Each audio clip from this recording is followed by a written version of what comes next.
This episode of Recording Studio Rockstars is brought to you by OWC, Spectra 1964, Atom Audio, Samply, Isotope, and API. You're hearing my voice right now on the API 3122V mic pre and Spectra 1964 C610 comp limiter through Isotope, RX, Ozone, and Neutron, all recorded safely onto an OWC SSD and mixed on Atom Audio monitors. So get ready to rock. The first time I did a 32-bit session was in LA when I recorded the Foo Fighters. And I noticed that the computer was set to 32. And I thought, wow, they're doing 32 here. Because, of course, it's Village Recorders and it's the Foo Fighters. So the gear was no problem. Yes, it does take more hard drive space. But most importantly, you're already future-proofing everything that you're doing.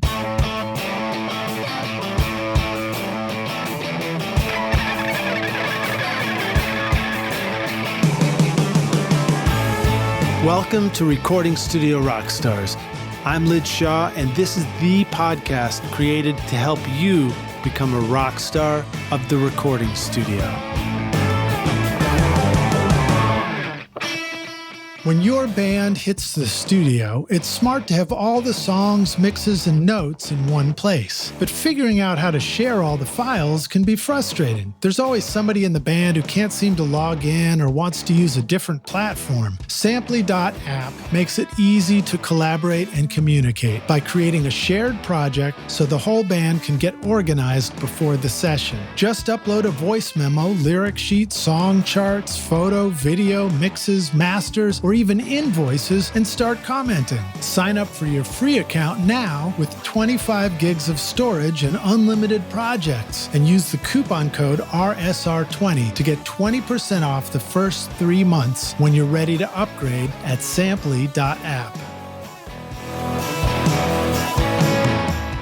The Spectra 1964 C610 comp limiter brings fast, clean, quiet compression and limiting to your recordings and mixes. The C610 includes the famous Spectra 101 amplifier used in legendary studios like Stax, Ardent, and Record Plant. I love my C610s for drums, vocals, guitars, and especially bass, which helps me get the perfect low end in my mixes. And you can make your mixes rock at Spectra1964.com.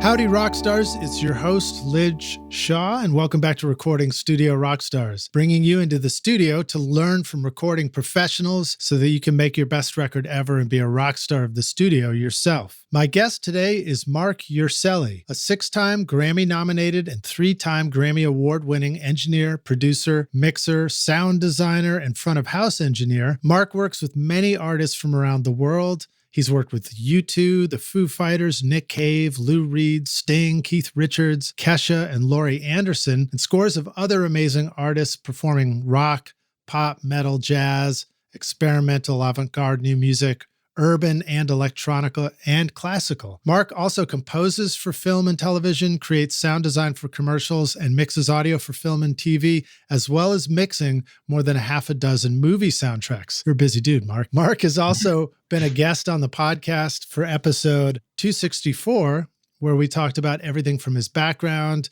to effective backup strategies, mixing tips and templates, and lots of other cool stuff. So today, we're going to just circle back and catch up with Marc, see what's new at his studio, and keep on rocking on some good mixing insights for your studio, Rockstars. Thank you again to Rudy Rupshan for our original introduction, and also a shout out to our mutual friend, Atom Audio. So please welcome back Marc Urselli to Recording Studio Rockstars. Marc, are you ready to rock, my man? I'm ready, and thank you for having me back. My pleasure, dude. It's fun reading your intro. I know I tried to condense it when it's a second visit so we can just get right into it.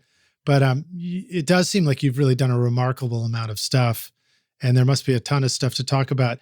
Just based on hearing your own intro, is there anything that jumps out to you as thinking, oh, that's one of the most fun things I do?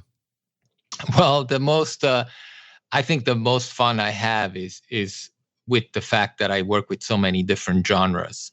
And that really is what keeps things interesting to me. That's really what keeps me passionate about this. I think anything in life, they say variety is the spice of life, and I agree with that. If you do anything for too long, you're bound to get bored or jaded. So being able to swap musical styles every day, and being able to jump from a live console to a studio console and everything in between makes it so it's always interesting and always new. You're Italian, is that correct? Yeah, I'm half Italian and half Swiss. I grew up between both of those countries. Oh, wow. What a couple of cool places to be from. So you must have do you feel like you have a particular understanding of when things have good spices in them? Well, I mean, you can definitely say that I'm a connoisseur of good coffee, espresso coffee, that is, nice. good pizza. And I definitely love my cheeses. I got that from Switzerland. So yeah, I mean, I'm a foodie. I even have a food blog for touring musicians that I started when it was. Really? Yeah. Tell us about that, man. I didn't ask you about that before. Well, it's something that I started more like as a joke for my touring buddies. Because when I was touring with certain acts, like I toured with Lou Reed and with the Beach Boys and things like that. And if you tour with a band that tours primarily in the US, such as, for example, the Beach Boys, you end up going to a lot of towns with really, really bad food choices. Basically. Don't those guys, I mean, they're the Beach Boys. All they do is go to soda shops and get French fries, right? Like a 1950s movie. Yeah, not quite like that. It's more like we used to arrive in a casino, and then the only food option you would have was what was at the casino buffet, which is, some of the worst food sometimes you can eat. So anyway, I started this blog for touring people. I called it touringfoodie.com. And I started listing what I would do is anytime we landed in a city or we arrived with the tour bus, I would do my research, sometimes preemptively. And then I would tell the crew, this is where I'm going tonight. If it was a day off or for lunch before sound check, whoever wants to join me, I'll be in the hotel lobby at this time, and I go. And then sometimes it'd be like 2 of us, sometimes it'd be 5 of us, whatever. And I'd always choose the best restaurants that I could find, within certain budgets, of course. Mm-hmm. So we don't squander the per diems on one meal. And I find all these interesting and delicious places all around the world. And then, so if I had time, I'm one of those obnoxious people in the restaurant that takes pictures of the food, except I actually do it so I can make posts in this blog of mine, except then oftentimes I realize I don't have time to do it. And so after 2017, which is when I was most active touring, I did less and less blog posts. So now it's a little bit dormant, but I hope to be back at it, posting pictures. I just went to Budapest to mix a record in December. And although I've been to at least 5 or 6 restaurants that I loved, one really inspired me, and it was my 3rd visit there. And so I did post about that. That's my latest entry from. What kind of food were you having in Budapest? I like that. That all sounds exciting. Well, I like to eat local. So if I go to Budapest, I strive to go find the Hungarian places. I'm not one of these people that goes to a sushi bar in Budapest. I'm going to tell you where the best Starbucks in Budapest is. Exactly. Yeah. No, thanks. No, I ask around for what the most traditional Hungarian place would be. I found this great place called M. I've been there 3 times in my 3 visits that I've had to Hungary so far. And so that's the one I posted about. But I tried several other places. Like I said, to me, eating local is the best way to experience places. I think that's great, man. That's very exciting. So rock stars, if you're listening to this and one of you actually knows of M in Budapest, you better drop a comment into this podcast and let us know that, because that's cool. I love the sound of that, man. I think about touring myself, the amounts that I've done that as a musician, or even just road trips, and you think about where are the cool places to stop, between here and there to get something beyond a Starbucks coffee or, some fast food option. So I think people would love that as far as any other artist that's out there touring. It just sounds like a lot of fun. Let me ask you this, man. When you say that you've got some thoughts about Espresso, we're going to be I want to ask you this question as if we're a brand new intern in a studio and you're trying to explain to us how to make a really great espresso in the studio for somebody. Well, I mean, in my studio, East Side Sound in New York, we actually don't have an espresso machine, believe it or not, because we have a beautiful chocolate store right next door, which does make espressos.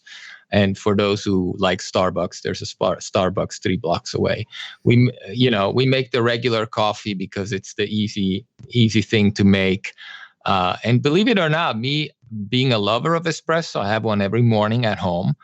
I was the one that always talked to the studio owner, and I was like, we should really get an espresso machine. And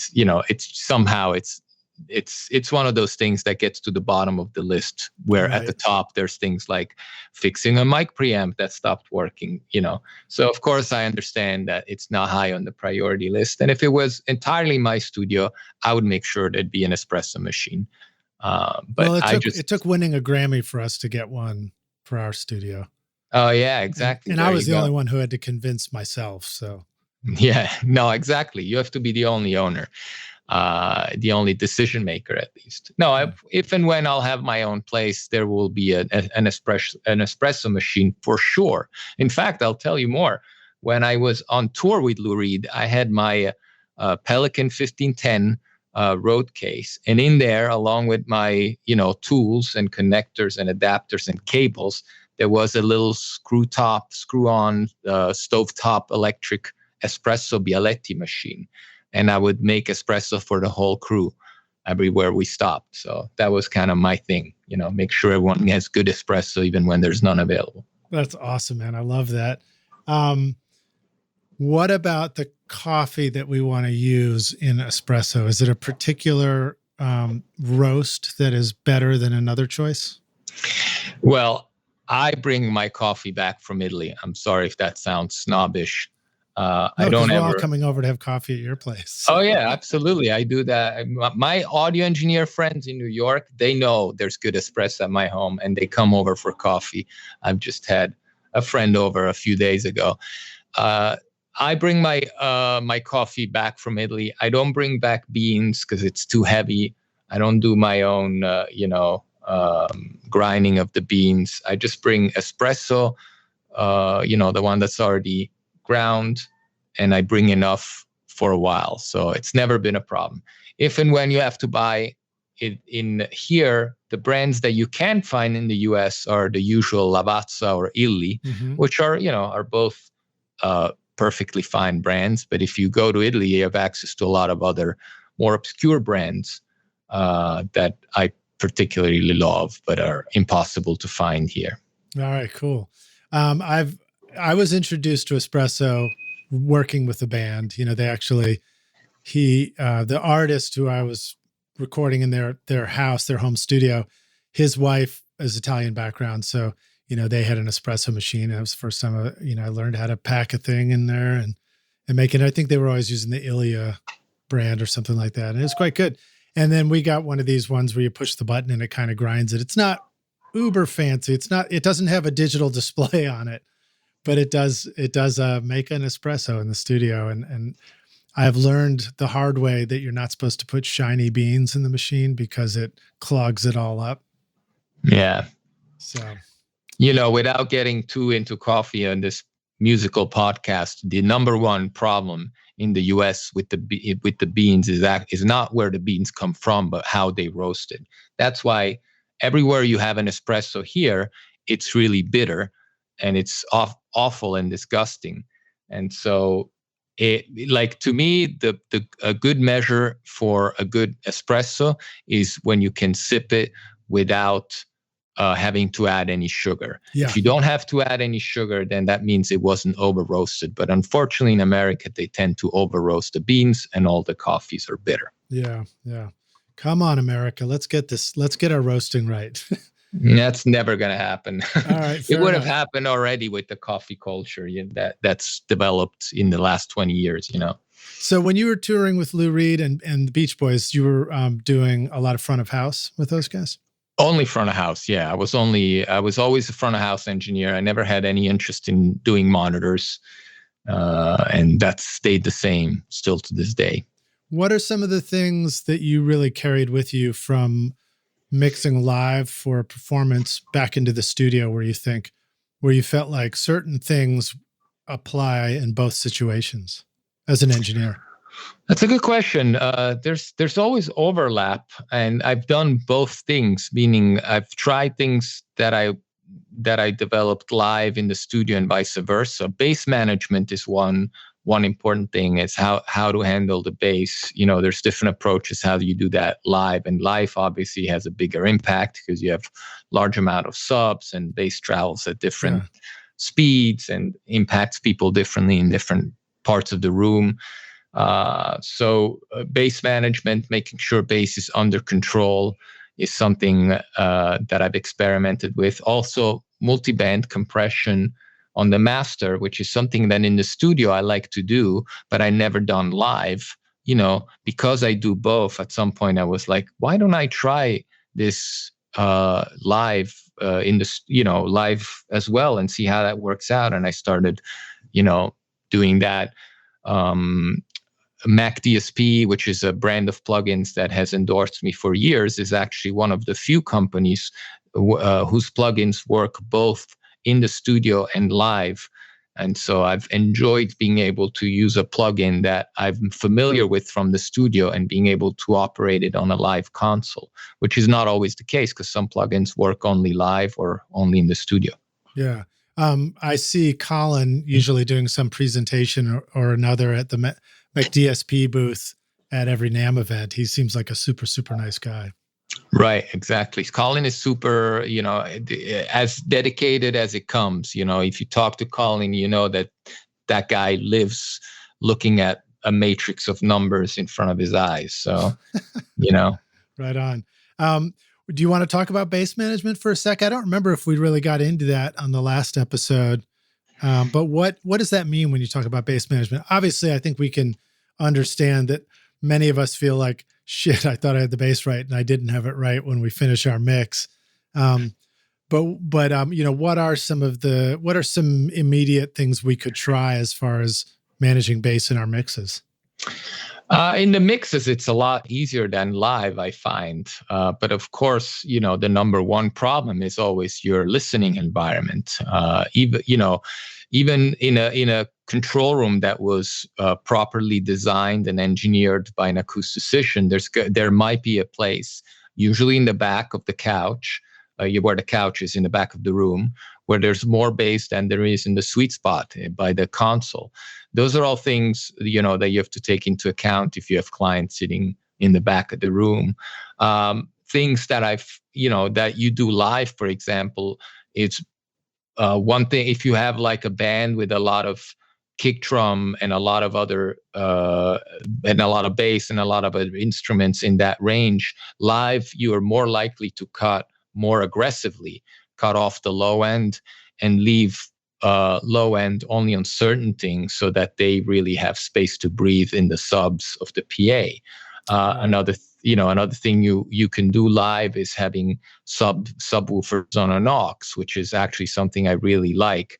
You don't really do that so much in the studio, but I've tried to do it just to replicate that level of finite control that I have live. Can I ask you something related to that? Sure. So what you mean by that is, because the subwoofers have a dedicated send of some sort going to those subwoofers in a live situation, you can say, oh, I'm going to feed these instruments to it, and I'm going to blend in just enough of that. And it's almost like controlling how much of the low that and impact that particular instrument gets. And even, sorry to interrupt, okay. An easier way to think of it is just think of the amount of sub as a reverb send, because really that's what it is. It's an aux send, except instead of feeding a reverb, you're feeding the subwoofer. So obviously you can only do that in a situation where they're set up to do that, or you have your own system engineer or your own PA. So when I was on tour with Lou Reed, where we had these luxuries, I could tell the system tech that I want the subs on an aux, which means basically my left and right feeds the main PA, but not the subs. and the subs are fed by a third output, which is an aux send. And then I would basically dial in the subs on the things I wanted to go to the subwoofers, which of course were kick drum, bass, and maybe some other things like a keyboard that does a bass line or a floor tom, something that I wanted to really rumble in that low end area. But that way, the subwoofers don't get any of the other amount that just simply goes to the main PA, the left and right, which leaves the subwoofers, with more room to breathe, with more sonic space, so to speak, to process the stuff you're sending to them.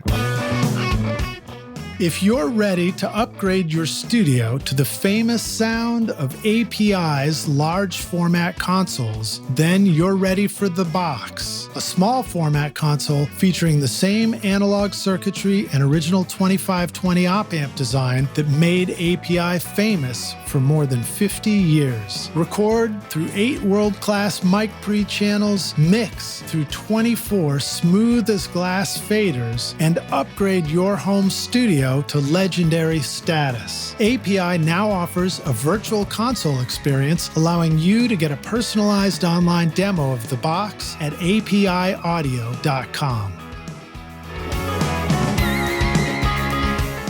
Atom Audio introduces the all-new A7V monitor with rotatable HPS waveguide for the accelerated ribbon tweeter and advanced onboard DSP-based room correction using the included A-Control software or optional SonarWorks software and measurement mic, allowing you to tune your speakers for your room, your mix position, and your ears anytime you want. Get the extended 5-year warranty for monitors that will improve as your studio improves at atomaudio.com.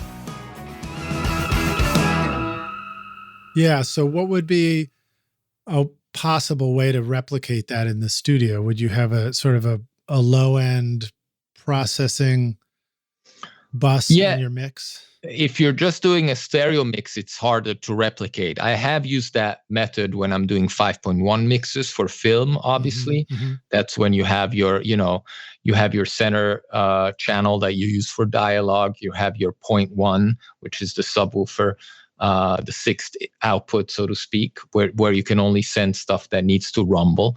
I recently did a 5.1 mix for a movie called Thorpe, where I had fun with that because it was a kind of a sci-fi comedy. And so anytime there were sci-fi sounds or things like that, I would feed those only to the subwoofer or a portion of them to the subwoofer.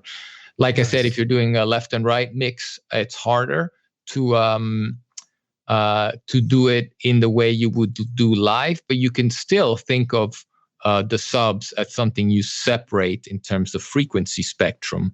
And so you can, if you want to, create a separate aux track where you can only handle those frequencies. And then you can, why the method gives you more freedom is because you can compress low end without the compressor being affected by everything that happens above the certain low end that you set as a limit. So if you have, your frequency spectrum divided in that way, which is a little bit what multiband compression does, you can have an aux where you only have the kick drum and the bass. Make sure that it's, that it's mono, so that you don't have a stereo situation that might be hard if your stuff goes to vinyl, for example. And then you can compress and EQ all that low end separately and have more finite control over it. Yeah. You could set up a mix where you've got two different, you've got a main bus and then you throw a multiband compressor across that stereo bus. And then just, I don't know if you can mute one of the bands, but you can usually solo the mid and the upper band, for example, so that's all you were hearing. But then you could also have a secondary mix bus where you're sending, using the AUX to send things to that low end part, and then just solo the low end of the crossover. Yeah, absolutely. I mean, you can do it more easily with just a high pass and a low pass filter on your mains and on your sub aux. But then, you get into a tricky situation of where those cuts are and what you lose around the area where the cuts happen. Yeah. And it very much depends on the type of EQ you're using and the slope of those cuts. Well, it'd be a fun experiment to try for sure. Yeah, well, that's what music is. It's experimenting. I know. We're still trying to figure it out, right? Otherwise, I wouldn't be able to have this podcast. Every day we try to make it better. That reminds me of hearing stories of people, soloing different bands across the mix to sort of get a, almost a microscope look at what's going on in a mix. Sometimes people talk about soloing the low band or just high passing everything.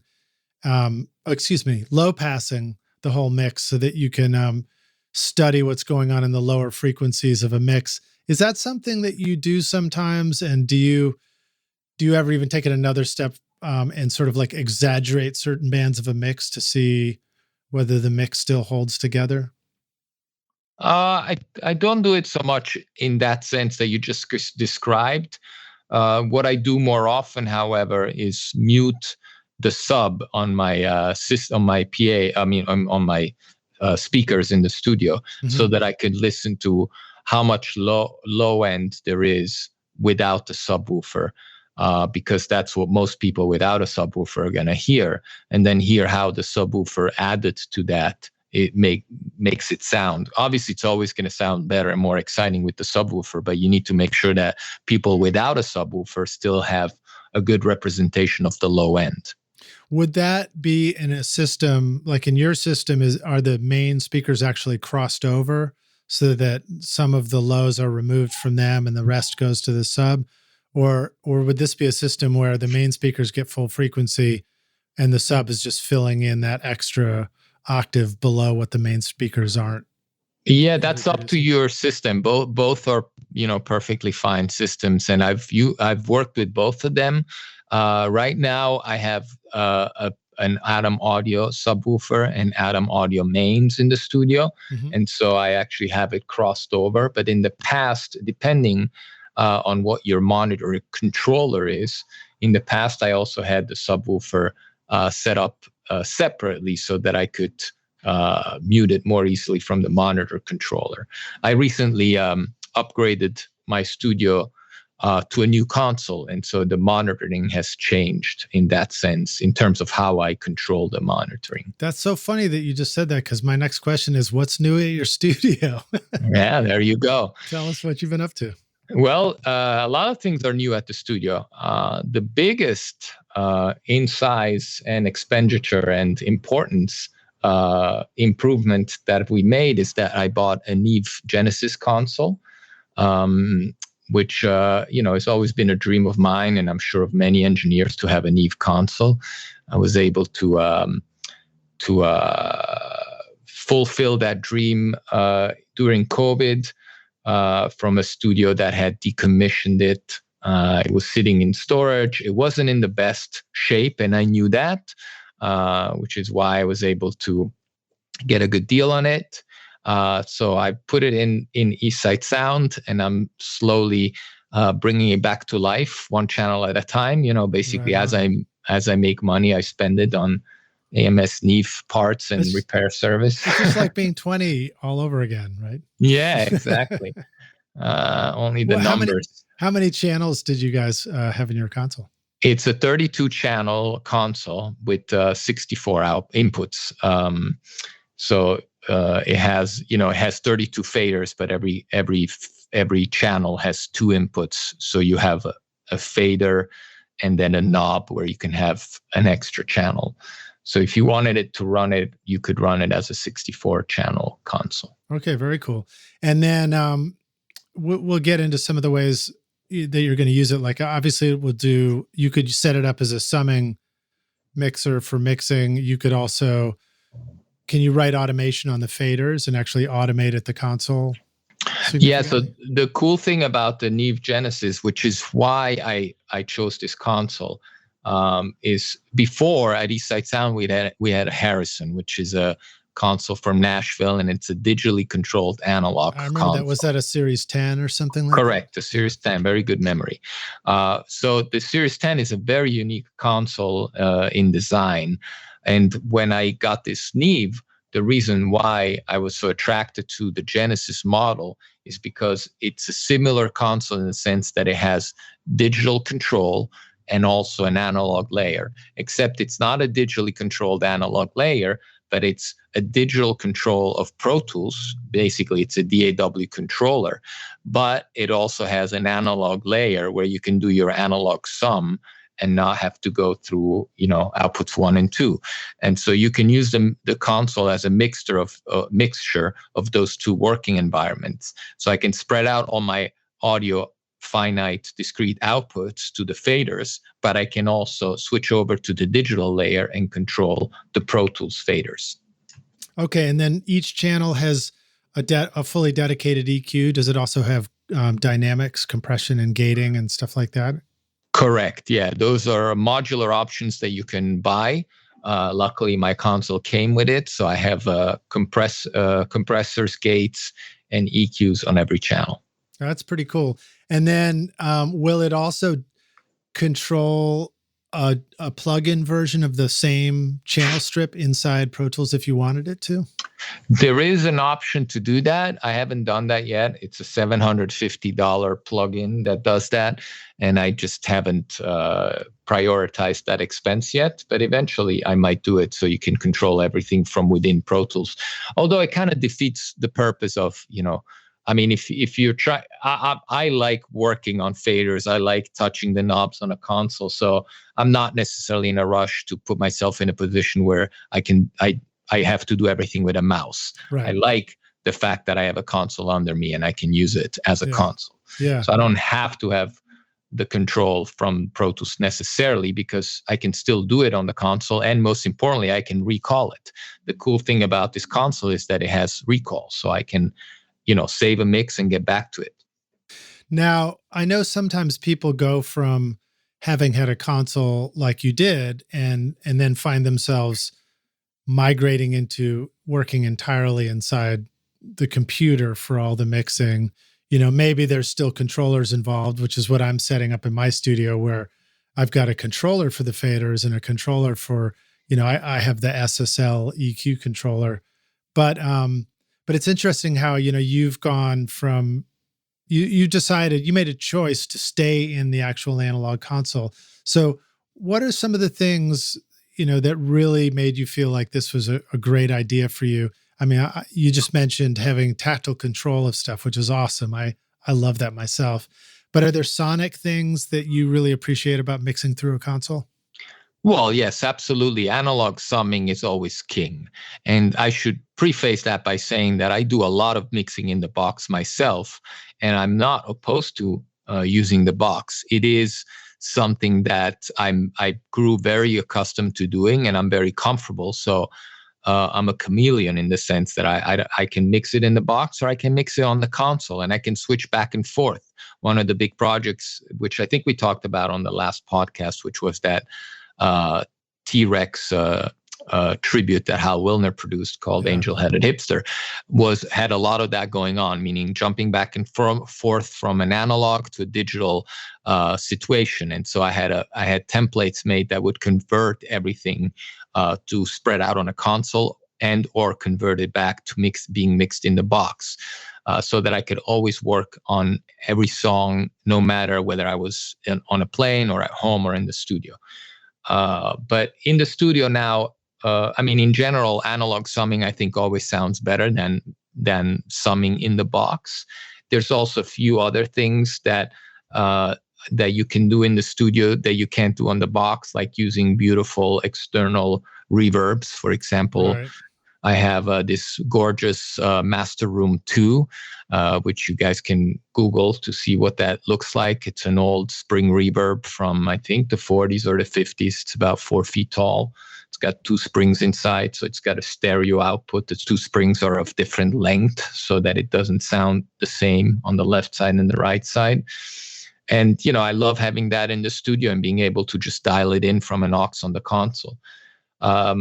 And then the other thing, which is not so much, it's not about mixing, but it's about recording, is having 32 Neve preamps. As we all know, they're some of the best sounding preamps in the world. And by buying a 32 channel console, you're buying 32 of those amazing sounding preamps, which of course, elevate every recording you do. And I do a ton of recording. Yeah, that's great, man.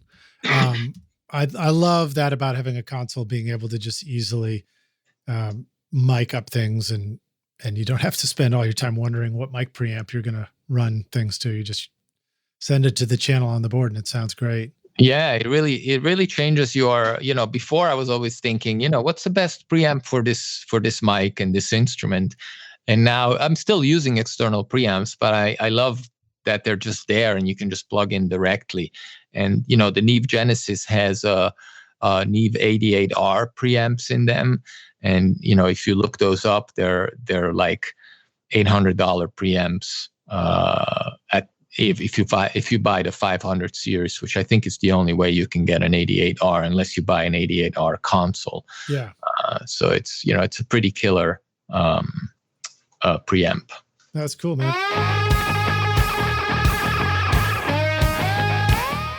In my studio, I chose the OWC Mini Stack STX Thunderbolt 4 certified storage and expansion hub because it seamlessly connects to my Mac Mini M1 for my dedicated audio drives, sample libraries, and backup drives. It's the perfect size to stack with the Mac Mini and add storage and connectivity over Thunderbolt or USB. Whether you have the new or older Mac Mini, nothing stacks up in your studio quite like OWC. Find the new Mini Stack STX and all your storage needs at macsales.com/rockstars.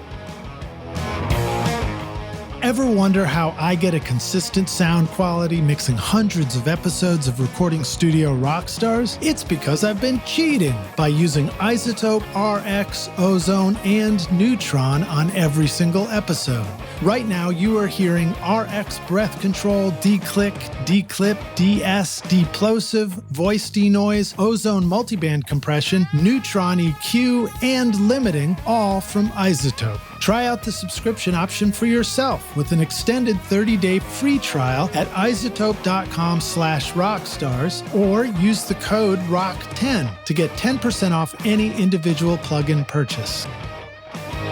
All right, let's see. What else do you want to talk about as far as what's new in your studio? Anything else you're really excited about? Yeah, we made several other upgrades in the last few years. We upgraded the headphone system so that musicians have more control, more channels for their headphone mixes. Let's talk about that because I think that's a really important one. And I'm always trying to hear what people say is most important about it and, what other things are just fine. Yeah, I mean, I don't really want to talk about the brand. We were in a position where I'll just say that we had an analog one and we went to a digital one. Okay. And the main advantage of that is, first of all, the fact that you can just run Cat 5 or Cat 6. Yeah. Through all the booths, which was a pretty easy in terms of drilling holes and running cables. And you don't have the problems that you have with, it doesn't sound as good as the analog. I'll say that outright. The analog system we had sounded better. Okay. But just for a headphone mix, it's perfectly fine because you just need to be able to, hear everyone clearly and have control.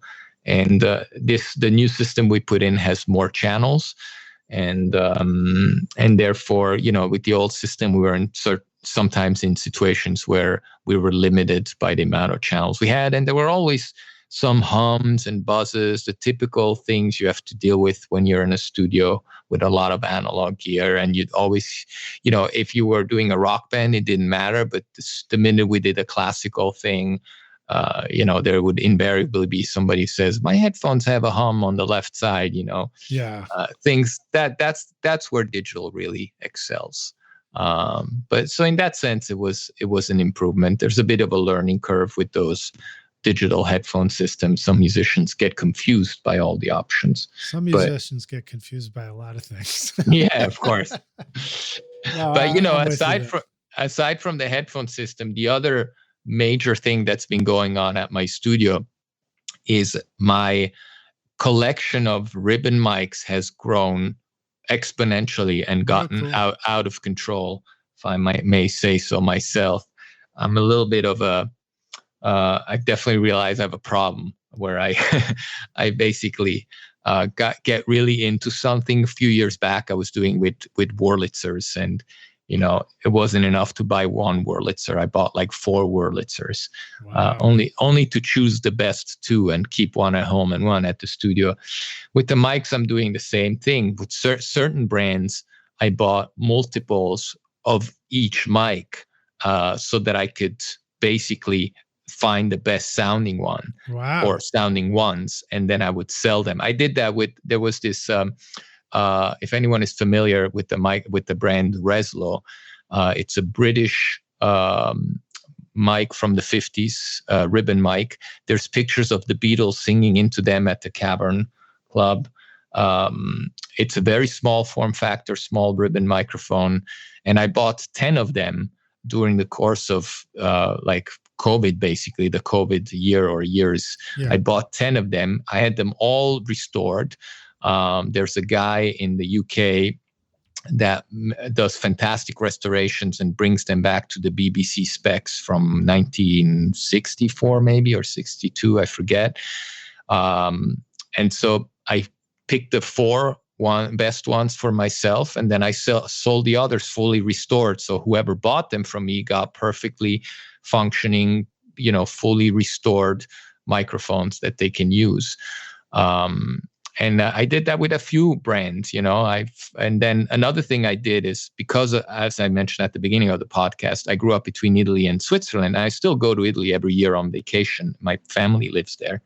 I realized I had access to something a lot of Americans didn't have access to, which was the used market of old vintage Italian ribbons from the 50s and the 40s, which is something you don't really find in the US. If you go on eBay, you don't find it. If you go on Reverb, sometimes you find 1 or 2, but rarely. Yeah. So I started researching all the Italian brands from back then, and I found, to my excitement, that there were several brands that during the 50s were making copies of RCAs, licensed by RCA, so authorized copies that were, pretty much RCAs, but with a different brand. One such company was CGE, which actually is an American company, because GE, it stands for General Electric, and CGE was the Italian arm of General Electric. So it was called Company of General Electric. That's what the C, the G, and the E stands for. And in the 50s, they were making microphones for Italian television that were copies of RCA ribbons. And I bought 4 of those, which, you can never find here, but over there you go to the equivalent of eBay or the equivalent of Craigslist in Italy, and you find people that are selling them. And then oftentimes you have to change the ribbon or the transformer. Definitely you have to change the plug. So I have 4 of those, and I have 2 Meazzi, which is another brand that was making ribbon mics. I have a super, super rare one from a company from Milan that I researched the company. They're called Allocchio Bacchini. They were founded in Milan in the 1920s. They were making mostly radio equipment. Then they started making microphones. Then the war came, and they were forced to basically go back to making only radio for the military. And then their factories were bombed, and so they never reopened after the war. So there's very, very few of these microphones. And I found this amazing ribbon microphone that just sounds incredible, has so much low end, and it weighs a ton. Wow. I only found one, and I never even saw it again on any of the used marketplaces in Italy. Immediately snatched that. That's another one. Then Clearly you guys know how to roast the ribbons properly over in Italy, and all the American ribbon mics taste too bitter. That's right. Yeah, we like the sweet sounding ribbons. That's a cool story, man. I love I don't know whether it added up quite this way, but it's almost like you could, going out and finding a handful of ones, restoring them, picking the best ones. It's possible that with some things you could then turn around and sell the ones that you're not keeping and make back the money that it costs to buy the pair that you keep in some situations, that, or possibly even help with a purchase like that. So it's good. Yeah, cool I don't idea. know. Yeah, I don't know if it completely paid the ones I kept. Probably not, but at least it helped a little bit. Most importantly, I see it as a way of bringing 10 microphones that were otherwise sitting in somebody's closet back to life and Yeah. to good use. So cool. And so, six other, I kept the 4 Reslos that I mentioned, that I already used them on string quartets, and I did a guitar quartet because, they're obviously great on guitar amps, but they're also, ribbon mics in general work great for strings. So I recently did the new record. It's not released yet, but maybe will be by the time this podcast comes out. Record by Rufus Reid, great jazz bass player, with a string quartet, and I recorded the string quartet, which is the serious string quartet they're called, with an SI, with these 4 Reslo, and all 4 of them string players asked me what mics they wear because they were used to seeing AKGs or whatever. They were like, "What are these mics? We've never seen these," and they sounded beautiful. So that's cool, man.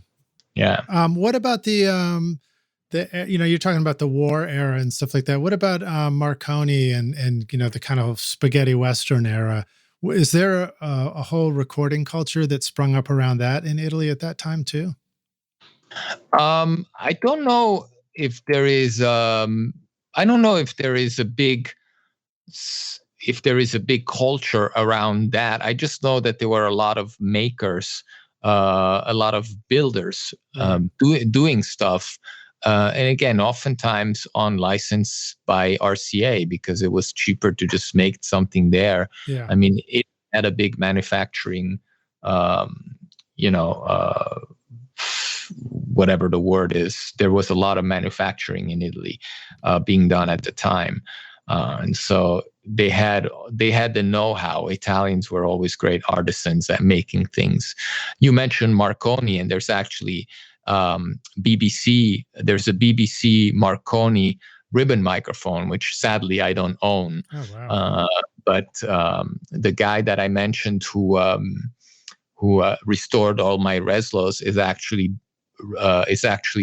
restoring some of these BBC Marconi's microphones, which are beautiful microphones from the 1930s.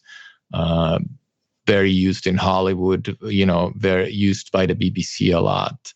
And, back then they were $200. Now you can't find one for less than $10,000. I think, I'm sorry. I said Marconi, but I think I was meaning an Ennio Morricone. Oh, Ennio Morricone, the composer. The composer for all the spaghetti Western movies and stuff. Absolutely. Like I love Ennio Morricone. I had the good fortune to meet him, talk to him, and open a concert for him in Chile, where I was mixing the opening band, which was Mike Patton and his orchestra, wow. Mondo Cane, which was one of the most unique experiences.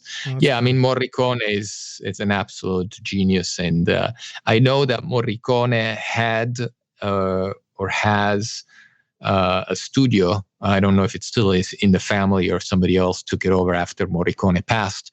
But there is a studio in Italy where we recorded all of this. Sadly, I've never been. I was planning to do a session there a few years ago, but it didn't happen.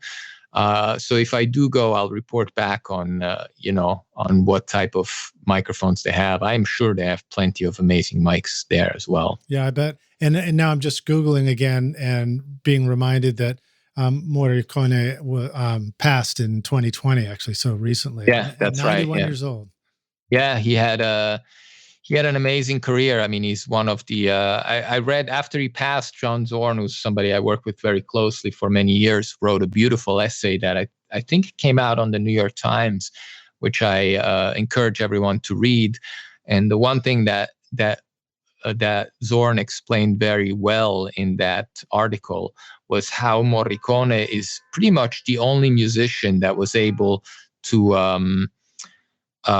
bridge the gap between the respect he had from musicians and the respect he had from everyday people. And I'm heavily paraphrasing Zorn's words here, but the concept is oftentimes musicians really are enamored or in awe of certain other musicians that the general public doesn't understand. Or if the general public likes something, it's usually something that the more refined musicians don't appreciate because it's usually, too pop or, not complex enough. But Morricone was somebody that really was able to put everyone, bring everyone together, from the average person that doesn't understand or doesn't know music to the most refined of all musicians. He was very unique in that case, in that sense. That's cool.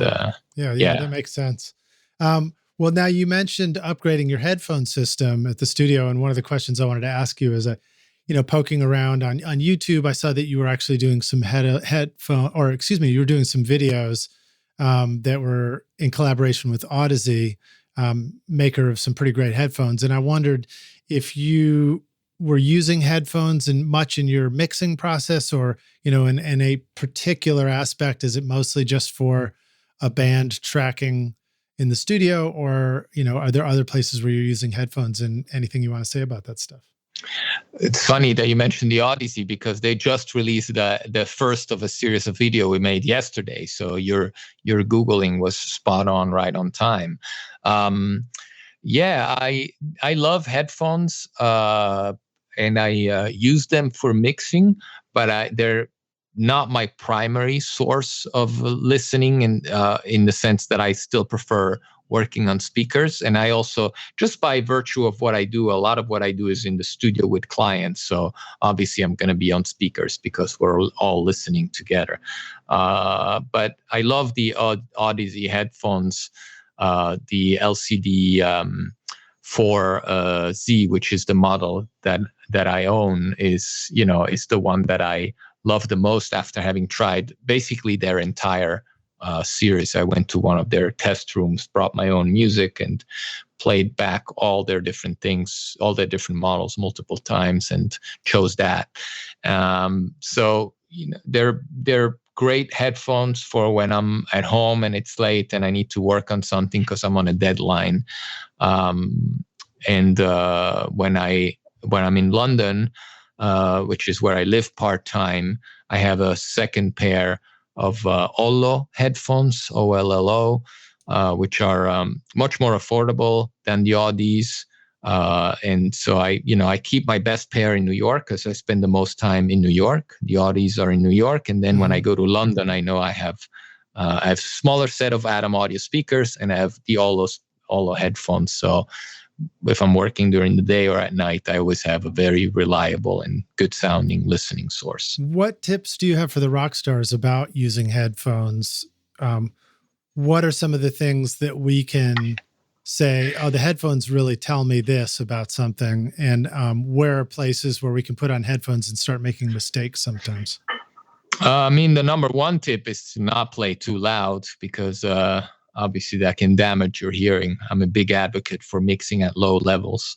And headphones give you a lot more detail. And the biggest risk that comes with detail is that you start obsessing about something too much. And that's never a healthy position to be in. In general, I think people, obsess too much. It is true that beauty is in the details, or the devil is in the details.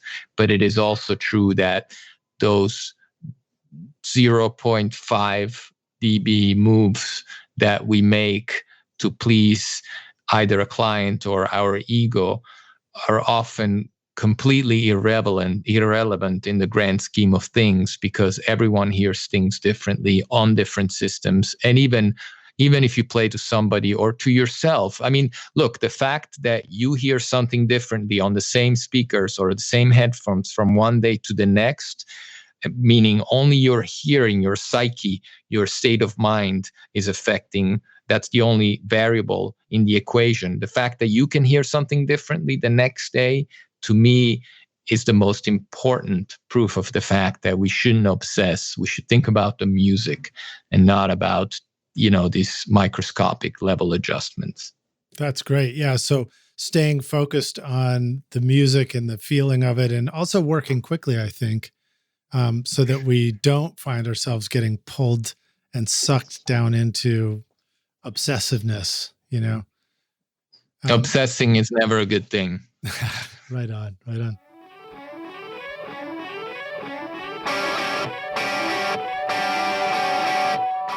"50 years ago, William G. Dilley introduced the world to his revolutionary new dynamics processor, the Model 610 Complementer. A truly unique device, the Model 610 was not only the fastest, cleanest, and quietest of its type, but was also capable of providing completely separate peak limiting and compression functions. Today, Spectra 1964 introduces the Model C610 Complementer, described as the most versatile piece of audio gear you can buy. Great for adding control and power to everything from vocals, guitars, and bass to mixing and even mastering, the C610 gives you the same massive sound that rocked legendary studios like Stax, Ardent, Advision, A&M, and Record Plant. It even has enough gain to function as a mic preamp. I'm using the C610 on every record I make at the Toy Box Studio, and you should too. You'll love it. Go to Spectra1964.com or call 801-797-0642.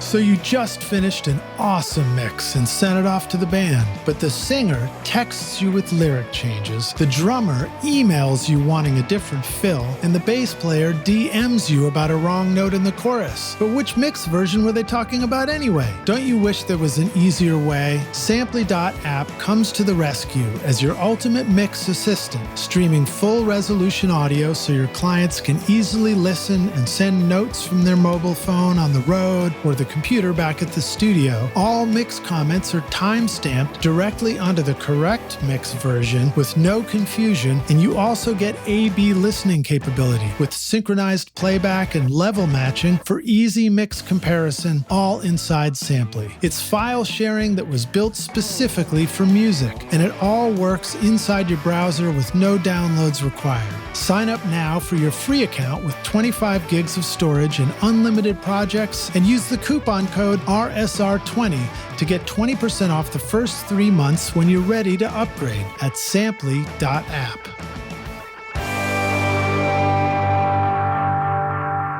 Hey Rockstars, we're back now for the jam session. My guest today is Marc Urselli, joining us from his studio, Eastside Sound in New York. And are you ready to jam, dude? I'm ready. All right. Tell us about some new projects that you're excited about. I mean, you got a new record on the horizon? Yeah, I have I'm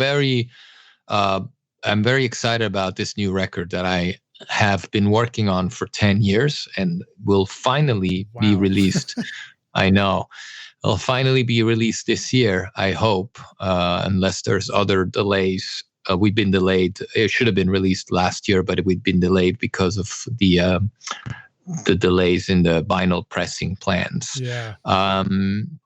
Because it hasn't been announced yet officially, I will not disclose the record label, but it is going to come out in a beautiful box set that contains a 12-inch vinyl, a 7-inch vinyl, a CD, and a book of pictures of the artists and of the places where these artists are from.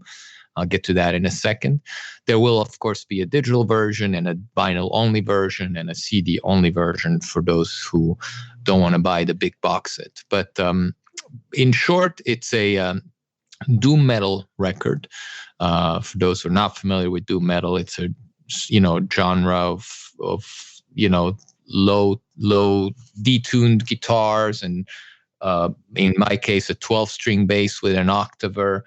Nice. Drums that are very slow, between 40 BPMs and 70 BPMs is probably the fastest song. So it's very slow and very, very heavy. And because of the nature and essence of doom metal being slow and heavy, I always thought that it would be a great thing to pair up with this technique called throat singing, which is a technique where you create overtones with your vocal cords. And it's a technique that is very popular in some remote places such as Mongolia and Tuva and Siberia. You know what I was listening to last night as I went to bed? Yeah. Hunhur 2. Well, you will enjoy hearing that Hunhur 2 is one of the artists featured on this record. Oh my God, you're the greatest, dude. You have no Yeah. idea. That's so I love funny. Hunhur 2. What a great coincidence. Yeah, tell us more. I love that kind of music. Rockstars, this is some of the coolest stuff you can discover. So yeah. So, okay, if you're into metal, you will know some of the people involved from the metal side. We have Matt Pike from Sleep and High on Fire. We have Aaron Eddy from Paradise Lost. We have Johannes Pearson of Cult of Luna, Steve Von Till from Neurosis, Massimo Pupillo from Zoo, Trace Bruins from Mr. Bungle and Secret Chiefs, Laurie S. From Acid King, Scott Wino from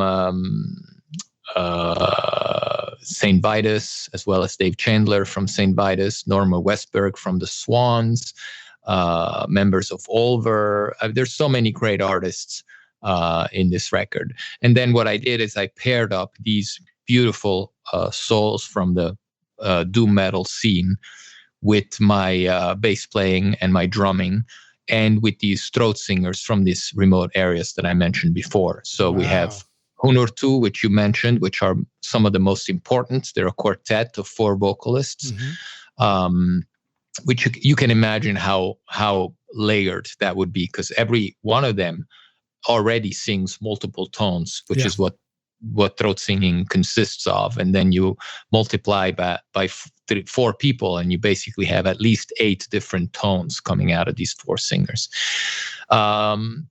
if not more. Then we have Batsorik from a band called Kushuntang, which is another very important band from that genre. We have Tanya Tagak, who's a singer from Canada who does throat singing.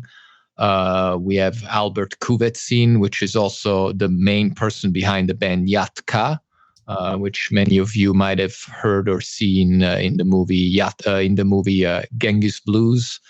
He was one of the first people to actually do rock with throat singing. He was doing, back in the 90s, I think already he was doing covers of AC/DC and covers of Queen, but with throat singing, which was very ahead of its time. Was that the guy who was hearing the Tuvan's throat singing coming over the distant radio waves or something like that, and he was on the West Coast? I remember hearing a story about that. I don't know if that's the guy, because he lives in Asia, so I don't think it was him. If you're saying this guy lived in no, it's okay. But the 90s was when I first discovered Hunhur 2 and throat singing. I think they've it was been kind around. of introduced to all of us at that point too, really through. Yeah, there were a few movies that kind of broke the mold, and then it became more and more popular, and now it's on every. There's bands like Who, not the Who, WHO, but the Who spelled HU, which have achieved pretty much mainstream success almost with their last record.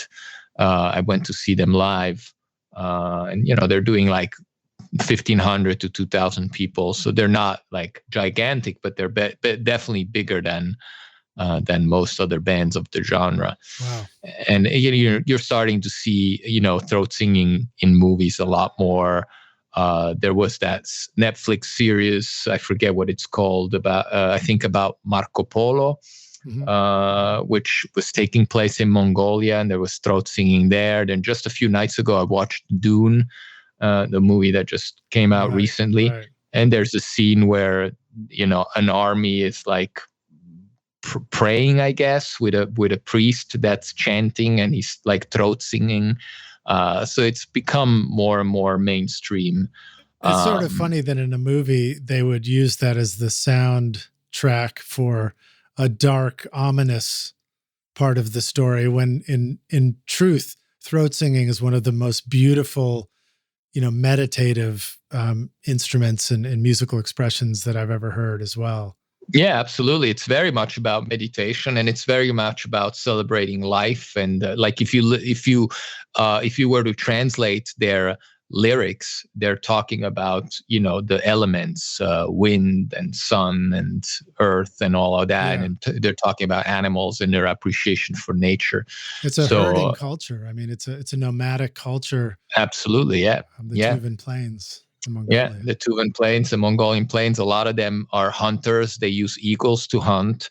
So the book that I mentioned before has 48 pages of gorgeous National Geographic quality pictures from 2 photographers that I've engaged. One is a Tuvan and one is a Mongolian. So there's pictures of their everyday life, their yurts, because they live in like these yurts. There's pictures of these hunters, eagle hunters. There's pictures of them riding their horses in their traditional dresses. It's like the book alone is like a beautiful coffee table kind of National Geographic kind of book, basically, with about 50 of these pictures. That's so and the cool. Music, of course, is very unique because nobody has ever I'm not claiming that it's the best doom metal record. There's bands out there that have been doing doom metal forever, but it's definitely the most unique doom metal record you'll ever hear because of the combination of the doom metal with the throat singing. So I'm very proud of it. It took 10 years because it was so hard to contact all of these people. A lot of them don't speak English. Sometimes I had to employ translators. Sometimes, these people don't live in cities, so they don't have internet. They live in yurts, so you have to send a message to somebody who has to bring it to the yurt, and then they have to answer, and the whole thing just took way too long. But wow. Well, things come to those who wait. Congratulations on following through on that. What a major project that is. I've been involved in some projects myself. The longest record we ever did was 16 years, but that was something. That was just because it took us forever to kind of get our own act together. But that sounds wonderful. Now, did you get a chance to record the throat singing yourself, or was this something that needed to be done somewhere and sent over to you? How did that work? And can you give us some insights into the best way to record throat singing? Sadly, I didn't record them individually. I would have loved to do that, but it just wasn't possible. It would have cost me too much to travel to these places. You didn't own your own yurt? I didn't own my yurt, and I didn't, I didn't have the money to go to Tuvan, Mongolia multiple times a year. Whenever the schedule. It almost happened with Hunor too, actually, because them being one of the more famous ones, they were touring the US, and we almost did it around. I actually went to their gig in New York when they played Joe's Pub. And we almost did it around that date in my studio, and sadly it didn't work out. But so all of them recorded remotely. Either they had a setup, or those who didn't have a setup went to the closest town to do it. Some of the musicians I recorded in person at the studio. Others sent in their tracks because, all of these musicians are also from different parts of the world. Like the doom metal musicians are also from different parts of the world. So wherever it happened, wherever we could make it happen in the same town, we did. Otherwise, it was a record where we heavily relied on, what technology has to offer these days. Yeah. Well, it's definitely a cool thing to be able to collaborate with people like that. And I don't do it a lot. I do it occasionally, but it's cool how it opens up a world of possibilities if you can collaborate with somebody across the world and put music together that way. Yeah. Did you get a chance to discover any other engineers or music producers that you admire through that process? People that maybe they were working with in other countries? I'm always in awe of my colleagues, but I didn't really meet anyone in this particular project. Mm-hmm. I was friendly with a few of the engineers who recorded some of the guests when these guests needed to employ somebody. Like Laurie from Acid King had her stuff recorded by Robert Preston. I think I forget if she lives in Seattle or San Francisco. So I spoke to Robert, and he was very kind in sending me a lot of different tracks. I remember like he gave me so many sonic options, like multiple mics on the guitar cabs, multiple room mics, and I really, as an engineer, I really, really appreciate that. And then Johannes Pearson's guitars were recorded by Kristen Carlson. And another fun thing was Anders Moller, who's one of the members of Olver in Norway. I asked him whether he'd be on the record, and he said, "Yeah, I'd love to." And then he sent me these tracks, and there were all these layers of amazing sounds, like really weird, like water sounds. And there's a droney track on the record that lasts 30 minutes, almost 30 minutes. Wow. And I asked him to play on that. So he gave me all these layers, but instead of doing multiple overdubs, what he did is he called over two friends. That these guys I never met. They're both from, all three are from Norway, and they basically all played different percussive instruments in one take. So that I could then choose all these different sound sources, and they basically engineered each other. And he told me the story later, Anders, of how they would, like, two of them would record, and another one would run back to the control room to check the levels on the preamps, and then he would run back in, and another one would go up. So it's almost like a total collaboration where all three musicians were also all three engineers. I totally remember recording like that. Back at the first studio I worked at, when we had ADATs, I remembered I'd have to go into the control room, hit record at the top of the song, and then sprint through, 3 sets of doors to get, and then run across the room and sit at the drum set and try and record the drums, and then, run back into the room to stop it before record it over the next song. Well, that's sort of what I did with recording these drums and bass for this record. At the beginning, I started like that. I would hit record, give myself ample bars of pre-count, and then run and sit down at the drums and start banging the drums. Yeah. Later on, I started doing this really cool thing that you can do in Max, which is screen.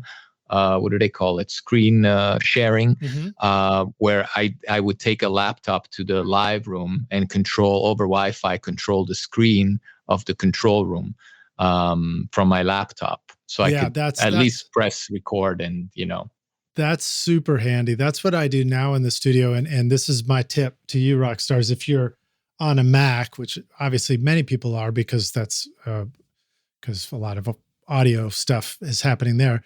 But that's built into Mac, and I went and you can pick up an old, like a used MacBook Air. So you can find something at the used Mac store that's inexpensive, or even, over at macsales.com, which is one of the sponsors on this show. And those can work beautifully because you don't need a lot of hard drive space or anything. You just need something with the long lasting battery that screen shares your studio computer so that you can go carry it out to the drums or the piano or another part of the house, and that works beautifully. You don't even need a battery. You can get one of these old laptops with a shut battery and just connect it. Yeah. And I think you can even do it on an iPad these days. I've never tried it on an iPad, but I read somewhere that you could do screen sharing with iOS devices. There's a new feature on one of the newer iOSs where an iPad will just, I forgot what it's called. It'll mirror the screen.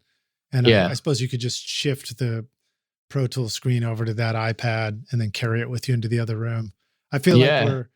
And sorry to interrupt, another thing that I've used is there's a thing by Chrome called Chrome Remote Desktop, which you can install on your Chrome browser, and then you can control another computer from it. Oh, cool. Yeah. And we were talking about this on other episodes, TeamViewer and that kind of thing. These are services that specialize in controlling other computers, so you can do things that way as well. Absolutely. But it's pretty cool, and it's a lot of fun when you discover that. It did remind me that, like, back when I was thinking about you playing drums, and when I played drums, it was like I was hanging on by the seat of my pants, just trying to get from the beginning to the end of the song. And on one of those times, I ran into the other room after pressing record, sat down at the drums, and I'm just it's like everything I've got to concentrate on the song and try and get from the beginning all the way to the end without quitting. And I remember looking, and the lights were like flashing in the studio. It was kind of like weird colored lights going on. And I remember looking down at the ground while I was playing at my kick drum pedal. And I kid you not, a small snake was coming across the floor and went between the kick drum and the snare drum right under my feet in the middle of a take and just kept going across the room. And I never stopped. I made it to the end of the song. So wow, I've never heard that. I've never heard anyone that had a snake during their take. Yeah, you mean an analog snake with like 16 ins and 16 outs? It's exactly what it was. It was an analog snake. Yeah. That's crazy. Where do you record? In a cave? Well, it was a ground floor studio that was, outside the door was probably like tall grass and stuff like that. I think it just snuck in through a crack in this old converted garage. It wasn't my converted garage. Mine has no snakes in it. That's crazy. That's definitely the craziest. Yeah. The last record that I did with Jim Jarmusch and Lee Ronaldo and Balazs Pandey, who actually just came out last May for Trust Records. That was also done in a similar fashion, where I had a laptop that was basically screen sharing the control room computer just for levels. Really, yeah. I did have an assistant too, but he was still learning, so I just told him to make sure, to watch the levels, because I was actually playing on that bass on that record. So I wanted to be able to concentrate on the playing and not have to be an engineer. So I had an intern / assistant watch the levels, make sure we didn't overload any of the preamps. But because he was new, I also had a laptop set up to check the levels. That's similar to what I've done too. And I find that to be really effective. It's very helpful to have somebody in the other room who can actually change a mic preamp for you and click something up or down. But at the end of the day, it's just faster to adjust something quickly yourself than it is to try and explain it to somebody, piece move by move, trying to explain to an intern or something. But it makes me think of that ability to control a level from where you are. I know PreSonus has that kind of built in where you could control the levels from the laptop in another room. I thought Avid maybe did that for Pro Tools. Doesn't Avid make their own mic pre's where you could actually control it? And that's sort of like the preamp section that controls the mixer. But I've never used those. Yeah, but that assumes that you're using the Pro Tools on your laptop. In my situation, the Pro Tools is in the control room. Right. So yes, I could control Avid preamps from Pro Tools, but then I would still not be able to control Pro Tools from the live room. Right, gotcha. You see what I mean? So, and hence the other computer. Yeah. Atom Audio introduces the new A7V monitor for home and pro studios, the next generation of the incredibly popular A7X. The all-new A-series line of monitors delivers the same highly accurate, transparent sound and unique accelerated ribbon tweeter design that has made Atom Audio famous for over a decade, but now includes new innovations such as the rotatable high-frequency propagation system waveguide, allowing the XART tweeter to disperse sound with controlled consistency, and DSP-based room correction and speaker voicings. Using the A-Control software or SonarWorks and Measurement Mic, you can now integrate advanced filters directly to the DSP onboard the speaker to help compensate for imperfect room acoustics without introducing annoying latency or requiring plugins. This allows you to tune your monitors for your room, your mix position, and your ears anytime you want to meet your ever-evolving studio needs. Get the extended 5-year warranty for monitors that will improve as your studio improves at atomaudio.com. Look, it might be hard to describe in a few words what gives records a legendary sound, but it would be pretty easy to describe in a few letters: API. For more than 50 years, API Audio has created large format consoles for world-class studios. Famous for co-founder Saul Walker's circuit designs and original 2520 op amp, the sound of API consoles is the sound of great music. API now brings that legendary sound to your home studio with The Box, a small format console featuring the famous API circuitry that is the perfect analog addition to your digital studio. The Box gives you 8 recording channels on the left with built-in mic pre's, high-pass filters, direct inputs, customizable 500 module slots, and 16 summing channels on the right. Or you can mix using all 24 channels, including aux, sends, inserts, and silky smooth faders. API now offers a virtual console experience with a personalized online demo of the Box, 16082, or 2448 console. Sign up for your demo now at apiaudio.com. Well, very cool. Let's see. You want to talk any more about some of the cool ribbon mics you were discovering, or any other mics that you're excited about in your studio? Oh, absolutely. I can talk about mics at length, and ribbon mics have sort of become a real passion of mine. I just bought 5 Melodiums 42Bs, which if I tried 2 of these mics when I went to Iceland to a Sigur Rós studio back last November, and they had 2 of these. And they're ribbon mics from France from the 1950s, I believe. And they just sounded so delicious when I used them in Iceland that I immediately started searching for them. And I found somebody in France that were selling 5 of them. And I didn't even blink. I just bought all 5 of them. And again, it's going to be a case where, I'm going to try them all, pick the ones that sound the best, repair whatever needs to be repaired, and then maybe sell 1 or maybe sell 3. We'll see. I'll definitely keep at least 2, or maybe I'll keep 4. I like to keep things in even pairs so I can do string quartets or things like that. They're very heavy. They're huge. They're basically the size of a shoebox. They're expensive. They're, $2,500 to $3,000.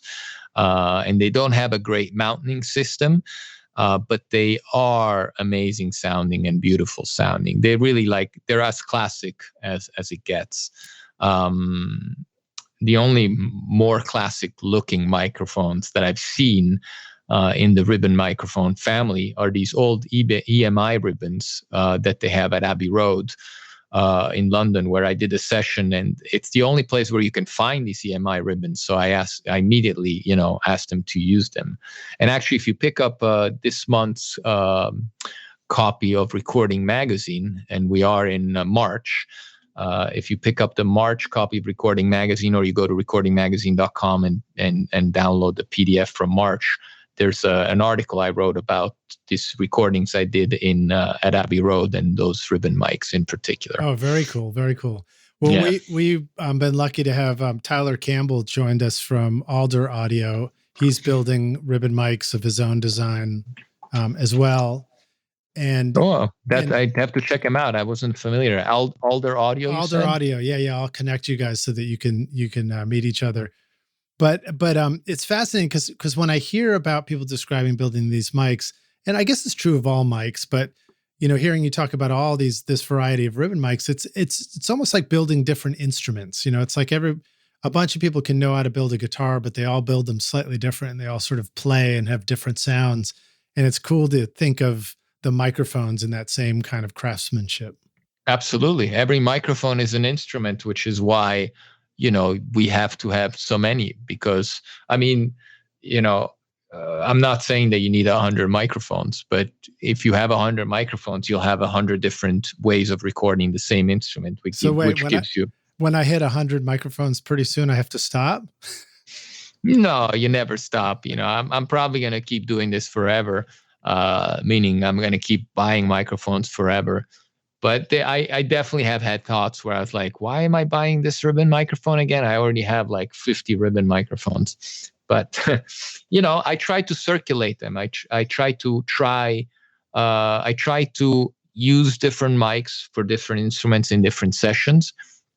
And it's the only way to really get to know a microphone when you've tried it in different scenarios. That's the experience that really makes a sound engineer, is knowing in what situation to apply what tool. Yeah. Another great mic that I love is the Hum Audio Devices RS2. And I mentioned this because we were just talking about remote control. Now, the Hum is the only mic that I know of. It's a stereo ribbon mic that also does MS mid-side. And it's the only mic that I know that has 2 built-in preamps and a remote controller, not an app-based or a computer-based. It's literally a box that you connect with a cable and has levels and high-pass filters and top boost, etc. So without having to own a single preamp, you can actually, from this microphone, go a line level into your audio interface and have a remote controller for your 2 preamps that are within the ribbon microphone. So that's, if you're looking for a ribbon mic that's stereo and that has remote controlling capabilities, that's definitely a great mic to have. Okay, so you can have the box in the control room even though the mic's out on the floor. Is that correct? How it work? Yeah, then, you put the mic up wherever you want.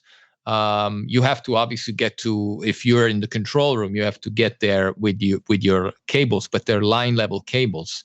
And then you can use it uses a regular XLR for the controller, so you don't have to worry about a proprietary cable that's not long enough to reach the control room. When I set up that mic, I set up an XLR that would into the patch bay that would normally be an audio path, but in this case, it's a data, so to speak, data path to control for the controller. So I can have the controller in the control room and control with the knobs, control the level of the microphone that's on the other side of the glass. And the reason why that would be so valuable is because then the signal path from the microphone element itself to the preamplifier is as short as possible because it's right there in the mic. Yeah, kind of like having a cloud lifter thing, like as close as possible to absolutely. But it's not only about proximity of or shortness of signal path. It's about the fact that the people that make the best, arguably make the best preamp for a microphone are the makers of the microphone itself. So, as we know, ribbon mics need preamps that have a lot of gain and a lot of really clean gain, because otherwise you start getting hiss if it's a noisy preamp or a preamp that doesn't have enough gain. And so having the preamp inside the mic, made by the same maker of the mic itself, really puts you in the best position of having something that was custom built for the mic itself. Very cool. Let me ask you this question. I remember going to a studio. I think we went to a Key Club recording with Bill Skibby up in Michigan many, many years ago. And well, I guess not too many, but about 20 years ago. And we were recording with him, and he would pull out these cool ribbon mics. And it was the way you described it. It's like, it's wonderful when you get to hear it in a situation. You're like, wow, that sounds great. I want to get one of those. And that's the first time I heard of velocity ribbon microphones. Do you have anything to say about that? Do you know what that meaning of a velocity microphone is? I'm not super knowledgeable on the fact. I did research this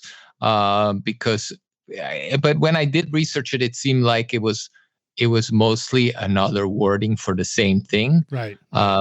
It's basically, I mean, sometimes in old literature, you see ribbon mics referred to as velocity microphones and vice versa. Yeah. So I was never 100% clear whether the terms are interchangeable or whether one thing actually, whether the velocity portion of the ribbon microphone word means something more specifically, Yeah, no, I agree with you. It's probably just a terminology thing. Yeah, I mean, you got to make sales, right? Yeah, but maybe it meant something specific, back in the days when ribbon mics were being built or were something, ribbon mics were being called velocity microphones for sure. And it was because of the fact that they were acting so quickly, responding so quickly. Basically, that's why the word velocity was being used. That makes sense. That makes sense. Yeah. Okay, let's go over to the computer if that's all right with you. Sure. Let's talk about stuff in the world of plugins and, inside mixing or editing or just sound creation processing. Anything new that's gotten you really excited? Something you're sort of having a blast playing around with recently? Oh, there are always so many amazing plugins to talk about. Where do we even start? What's the last one you messed with? The last one I messed with was a de-esser, which I just installed literally a few weeks ago. And I've always been, de-essing is one of those things that is widely available as a plugin. But to be honest, I never quite found one that really, really, really did it for me. Mm-hmm. It's always like, it was always something that I feel the same about Gate, honestly. So if you have any suggestions for me, I'm wide open. The Gates. I've been using Gatey Waity by Boz Digital Labs. Yeah, see, I never even heard of that. I need to check it out. Well, it does a cool thing. It can gate the signal, but you can also just gate it as more of a low pass. So it just gates the top end, or you can gate the bottom end as a high pass. Just a creative, alternate approach. That's cool. Yeah, I'll have to check it out. So anyway, this de-esser I was talking about is called the de-esser Pro, and it's made by I think a new company called Techivation. And they make two plugins, a de-esser Plus and the de-esser Pro. And it's very natural sounding. It's a very natural sounding de-esser with a lot of control. And it's been one of the ones I liked the most as de-essing plugins. Okay, cool. Yeah, I agree with you. I've tried a lot, and I find some maybe are doing the job, but sometimes other ones appeal to me more. And then sometimes I wonder if I just like the look of it too. It's hard to always know objectively, but I actually don't like the look of the de-esser Pro from a strictly UI perspective. So I know I like the plugin because I don't like its colors, I mean, it's fine. It's just very basic, but it's not very fancy like some of these other plugins that are out there. Yeah. Yeah. Now, did you ever get a chance to use any of the Harrison plugins? I never have, even though they've been offered to me so many times. Actually, that's not true. I did pull up one once. I was at Village Studios in LA, and they had it installed, and I saw it in the plugin list, and I pulled it up out of curiosity. But I've never jumped on the Harrison bandwagon for plugins because I had a Harrison console. So, what good did it do to me to have a plugin that does exactly that's trying to emulate the console I have in front of me? Well, maybe now that I have a Neve, maybe I should go back and revisit that. But at the time, I didn't feel the need. The de-esser, the Harrison AVA de-esser, is one that I've really been enjoying. It was introduced to me actually by Craig Alvin. And then there's a good likelihood I'm still using it on the mix for this podcast. However, I'll certainly go check out the de-esser Pro and see what that one's all about too. Yeah, for sure. Yeah, I mean, there's so many varieties out there. I guess Rockstar's a good takeaway. It's just a reminder that they, while on the one hand, a plugin's a plugin, an EQ's an EQ. On the other hand, they all do sound a little bit different. So once you start getting into the subtleties of the colors, it can be pretty fun to explore them and see which one gets you the results you like. Massey de-esser was another one I used for years and probably still would use.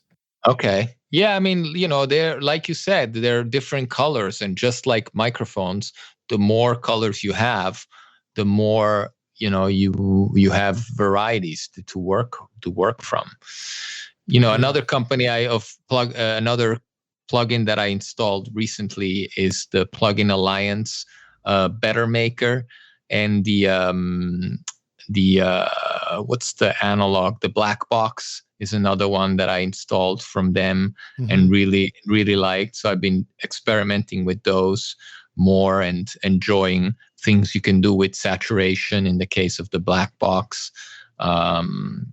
Have you ever tried those? The No, but plug-in I've heard of other Alliance? black boxes in the past. And is it sort of kind of a tube saturation Yeah, I mean simulator, something like that? yeah, exactly. It's called Black Box Analog Design HG2 or HG-2MS, which is basically, they dub it as a mastering grade tube saturation and harmonics with MS processing.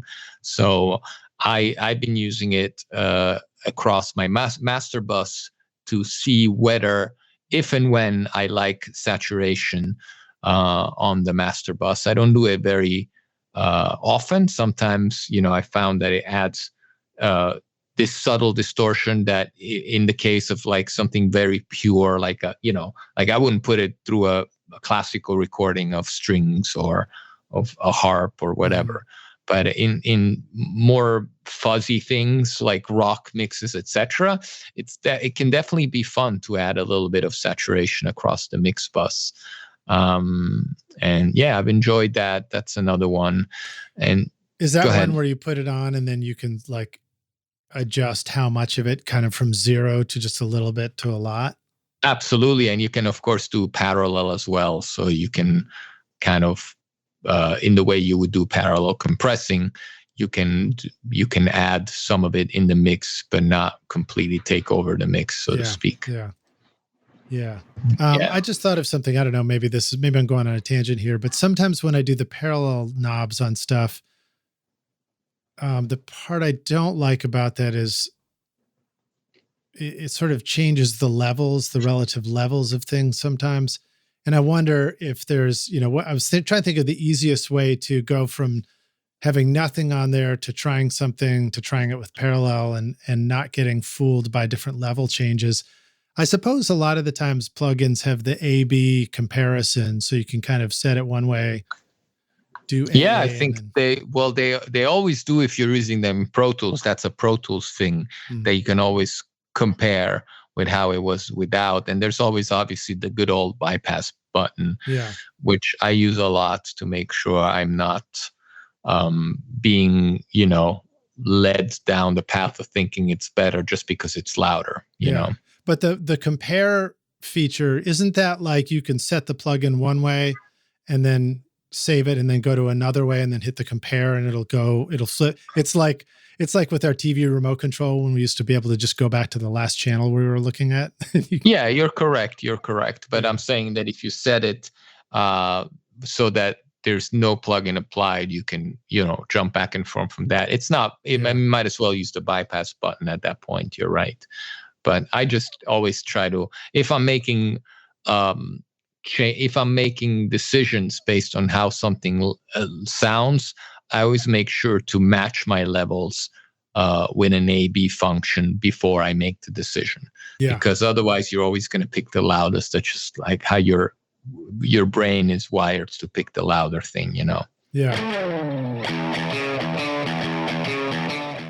Have you ever wished you could remove the click track bleed from a singer's vocal mic, the sound of shuffling feet from a full choir, or clicking noises from the valves of an otherwise brilliant trumpet solo? These are just some of the incredible things I have been able to clean up, edit, or remove from a recording using the magic of iZotope RX. Great for mixing with a collection of plugins for your DAW to manage plosives, clicks, S's, noise, buzz, reverb, breaths, and even guitar fret squeaks. With the set it and forget it simplicity that lets you focus on your creativity in this studio while you let iZotope handle the audio challenges. You can even adjust your vocal, bass, and drum levels inside of a finished stereo mix using the wizardry of rebalance. RX is truly magical. Try out the subscription option with an extended 30-day free trial at iZotope.com/rockstars or use the coupon code ROCK10 to get 10% off any individual plugin purchase.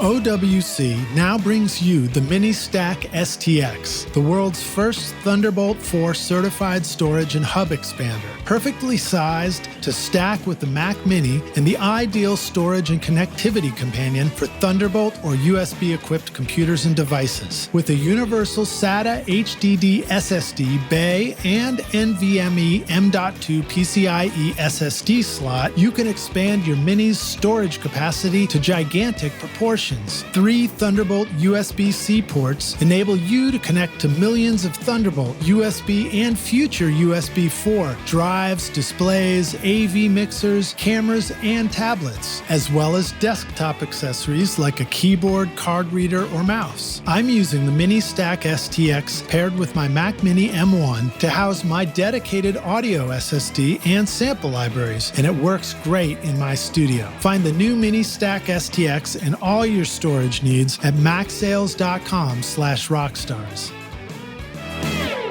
I'll throw out a suggestion too. There is a plugin that comes from Ian Shepherd called Perception, which you can put it at the beginning and end of a chain of plugins. And so it will loudness match. So if you're trying to compare, 3 different plugins at once on something versus where you started, it can help you do that. So that might be something Rockstars to look at too. Wow, that's an awesome suggestion. I have never heard of that plugin. Yeah. It's cool to be able to use stuff like that when you're, especially on a master bus, when you're doing a bunch of things. But this one is, I believe they've got it now where you can actually do it on individual tracks too, or a collection of tracks. That's great. If you want to sort of see if your mix is getting better, because obviously, like if we just bypass all the plugins and it goes quiet, and then we turn them all on and everything's louder, that can make us think that we've made it better. But if we level match, we might discover, oh, actually, it doesn't sound better. Yeah. That's a great suggestion. Thank you so much. Yeah. There's another plugin I can suggest for a similar objectives, which is to compare mixes. It doesn't do the level matching that you're talking about, that your plugin does, but it does help you make decisions without being affected by names or visuals. It's called 4U Plus Blind Test, and it's by a German plugin company called Hofa, HOFA, which I have used and endorse.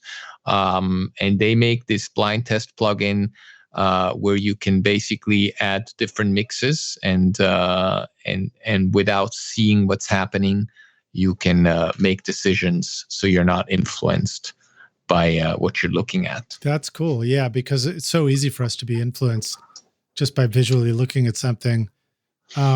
So how does that one work? You would load the mixes in and then just flip around and see which one you like better? Yeah, you can solo, and you can even give stars and adjust the levels so that you can do some level matching. People get too distracted by names. You create a mix called Vocal Up, and then you think, oh, that's the one with the louder vocal, but is it really better? So in order to not be distracted by all of this, you can use that.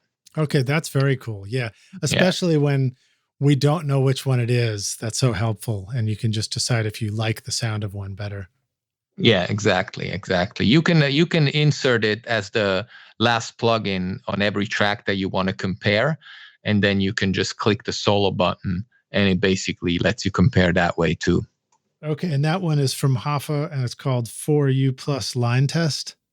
Blind Test. Blind Test, okay. Yeah.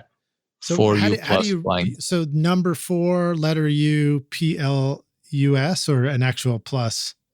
So there's an actual plus sign. It's 4U plus blind test. But if you just go to hofa-plugins.de, they don't have hundreds of plugins like Plugin Alliance. It'll be easy to find the one with the words blind test in it. Okay, cool. They make some cool plugins, these guys. I always talk about one that they make, which is actually free. The blind test is cheap. It's like $50, I think, or $40. But the one one of the ones that I always use, and it's completely free. It's called Project Time, and it basically, you put it on on any track. You can put it on your mix bus track. I usually put it there because that's the one track that I know will never get deleted from a project, no matter what happens in the project. And you put it at the beginning of when you start working on this, and it calculates the time that you work on this project. So if you close the project and you get back to it a week later and you work another 4 hours on it, the counter will increment by 4 hours. And I use this so that I can properly charge my clients my hourly rate without having to guess how long it took me. I can actually tell them, this took me 4.5 hours, so that's what you're paying. So as long as you're clear with your clients and you agree on your hourly rate, there's no confusion as to how much you've actually spent on a mix or whatever it is that you're doing. That's a great tip. So that one would go on the mix bus or somewhere, that some track that's, is always going to be with the session. And then Every time you open the session, it just sort of starts the timer. It continues from where it left off. So if you work on it this week and you work on it next week, and you work on it this week for 3 hours, when you open the project back up, it'll say 3 hours and it'll start counting again. And you don't have to press start or stop the counter. It just starts counting from the time you open the session. Now, do you remember if you've got a 10-song record, is that 10 timers that don't know about each other, or does it sort of have a way to connect all those? No, and give you a total? Unfortunately, it doesn't have a way to connect those. So you still have to do the math, but at that point, it's easy. You just open the sessions. It takes 30 seconds to open the session, look at the plugin, and write it down on a piece of paper if it's multiple songs. That's cool. Yeah, there's another one that I use. This was a tip from Sarah Carter, actually. It's called Clockify, which can help you keep track of stuff, but you have to remember, the challenge there is you have to remember to turn it on and turn it off and pause it in between different things. And what's cool about yours is if the Pro Tools session is actually open and you're working on it, it's counting. You don't have to get stuck exactly. in it. I guess if you're in the habit of taking a long lunch break and leaving your Pro Tools session still open, then maybe you'll have to remember to close it while you take a break, rock stars. Yeah, that's true. But, I usually close sessions when I'm not working on them. Yeah. They're only open when I'm working on them. So it's never an issue. And with the new version that they just released, version 2, you can even add your hourly rate. So it does the math for you of how much you spent. And there's even a nifty feature of using the transport or the audio as a different way. I haven't really used that feature, so I can't tell you exactly how it works. But I think what they did is that it can count only when there's audio being played, as opposed to count from when you open the session. So in other words, if you open the session, but if you go to lunch, like you said, it wouldn't count towards that unless there's audio being played. Yeah, that sounds very smart. Like as if it's idle for too long, it'll stop the timer, basically. Yeah, or it only counts time when there's audio being played. Yeah.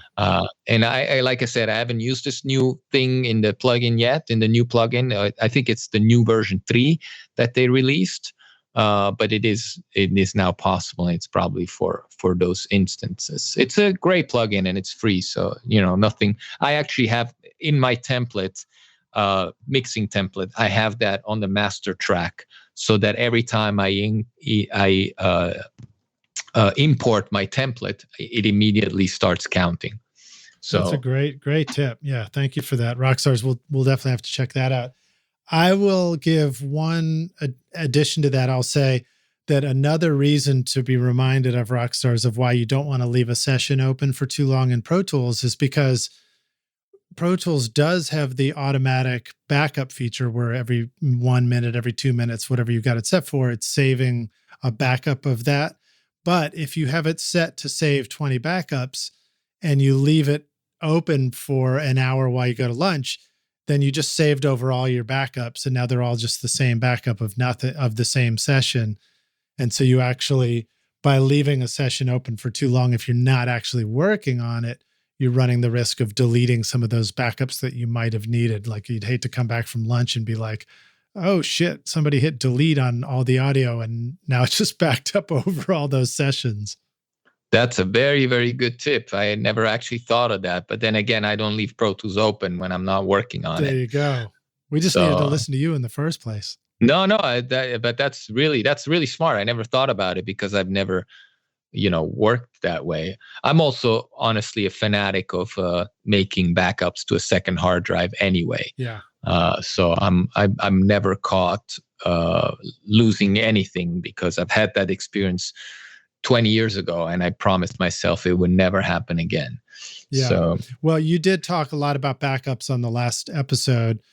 So you may have covered, your standard stuff. Is there anything brand new for you that you've added to your backup protocol, or is it pretty much the same that it was a couple of years ago?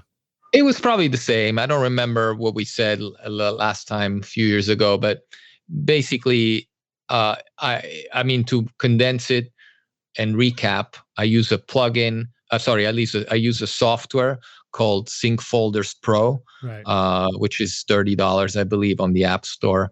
And I've used that. There's other ones like ChronoSync and that I've tried. I just like this one in particular. And I basically, anytime I finish, I don't wait until the end of the day. That's the difference in my backup approach. If I'm in the studio, after every take, I hit the button and it immediately copies to my second hard drive, so that even if something were to happen and suddenly the computer explodes and that take I just did is gone, I know it's on the other hard drive. Cool. And I do that, and then I do a second backup in the cloud of only my PTX file. I just drag and drop that to iCloud, so that I have a PTX from anywhere I need to be or go to, and then I do a third backup at the end of when the project is finished. I put it on 2 other hard drives that go into 2 different locations so that I can find them at anywhere at any time. That's smart. I recently had a Dropbox scare. So I had, I did an interview and I went to go put it in my usual folder on Dropbox, which, it's easy to look at that as a pretty safe place because you think, oh, it's all backed up on the cloud and everything. But what happened was somebody had accidentally deleted from their shared folder. So we had a shared folder set up, and I think they just thought they were taking a folder off their hard drive, not realizing that they actually just deleted all of the content from our whole master folder. Wow. So I had a big scare moment, and, went in and did the restore feature in Dropbox. But, even that, like I realized, I was like, wow, that's like 30 days out. And then, if this was something you didn't discover right away, you could come back and discover that something was gone. So something to know about sharing Dropboxes with people, rock stars, is if you're sharing stuff with somebody and you're not really needing to work on it, like a project that you're working on and collaborating all the time on, just send them a link to it. Don't share the actual folder with them, because when you share the folder with somebody, that means the other person can delete the content from it, and it deletes from your folder as well. Is Dropbox one of your show's sponsors? No, they're not. No. Okay, good. Then I can say openly that I hate Dropbox and never use it, and now you just give me another reason to hate it. All right. What are some things that you use in place of Dropbox where like when you see other people saying, oh, we'll just use Dropbox, what do you say? No, let's use this instead. No, I never use Dropbox if I can avoid it, for many reasons I won't go in. But I use WeTransfer to send my mixes to the clients. And the reason I use WeTransfer is because I get an email telling me that they downloaded it, so that if a year later they say, hey, do you still have those mixes? I can't find them. I'm like, no, you downloaded them on this day. And I like having that confirmation. Yep. If I'm sharing something that's larger than 2 gigabytes, which is for the free version of WeTransfer, the limit, although there is a pro version where you pay and you can get, I think, unlimited. If there's more than 2 gigs, I use Google Drive. And then I also use box.com, which is similar to Dropbox, but doesn't have the things I don't like about Dropbox. I'm using box.com too. And you know what my favorite thing about that is if you put 10 mixes in a folder and then you're in the car listening, you just press play and it will play through all 10 mixes without stopping, just like an actual playlist. Yeah, there's several things I like about box.com, and I have it set up so that I basically use it to do all my mixes, send all my preview mixes to the client, and then once in other words, I send them MP3s for approval, and once they approve the mix, I send them the waves via WeTransfer so that I know they've downloaded it. Yeah. Do you feel like the time you've spent watching YouTube videos, trying out mix tricks, and tweaking version after version of your mixes has not gotten you anywhere? Have you been looking for a simple or straightforward step-by-step process for creating a pro mix that won't take years to learn? What if you could learn that process from a Grammy-winning mix engineer who understood all your mixing struggles and could coach you through them? If you struggle with any of these questions, then the Ultimate Mixing Masterclass is for you. Now you can discover a proven step-by-step mix system from Grammy-winning mixer Craig Alvin for consistently creating a pro-quality mix from your home studio that will sound amazing everywhere. Here's a quote from one of the students. Absolutely the most informative and helpful block of information mentoring on the mix process I've ever been a part of. This was like sitting behind a mix engineer for years, watching and picking up tips along the way, condensed into a 6 to 7 hour session. Look, when you're ready to take your mixes to Grammy-winning quality, then go to ultimatemixingmasterclass.com and go check out Craig's ultimate snare mixing trick now for free.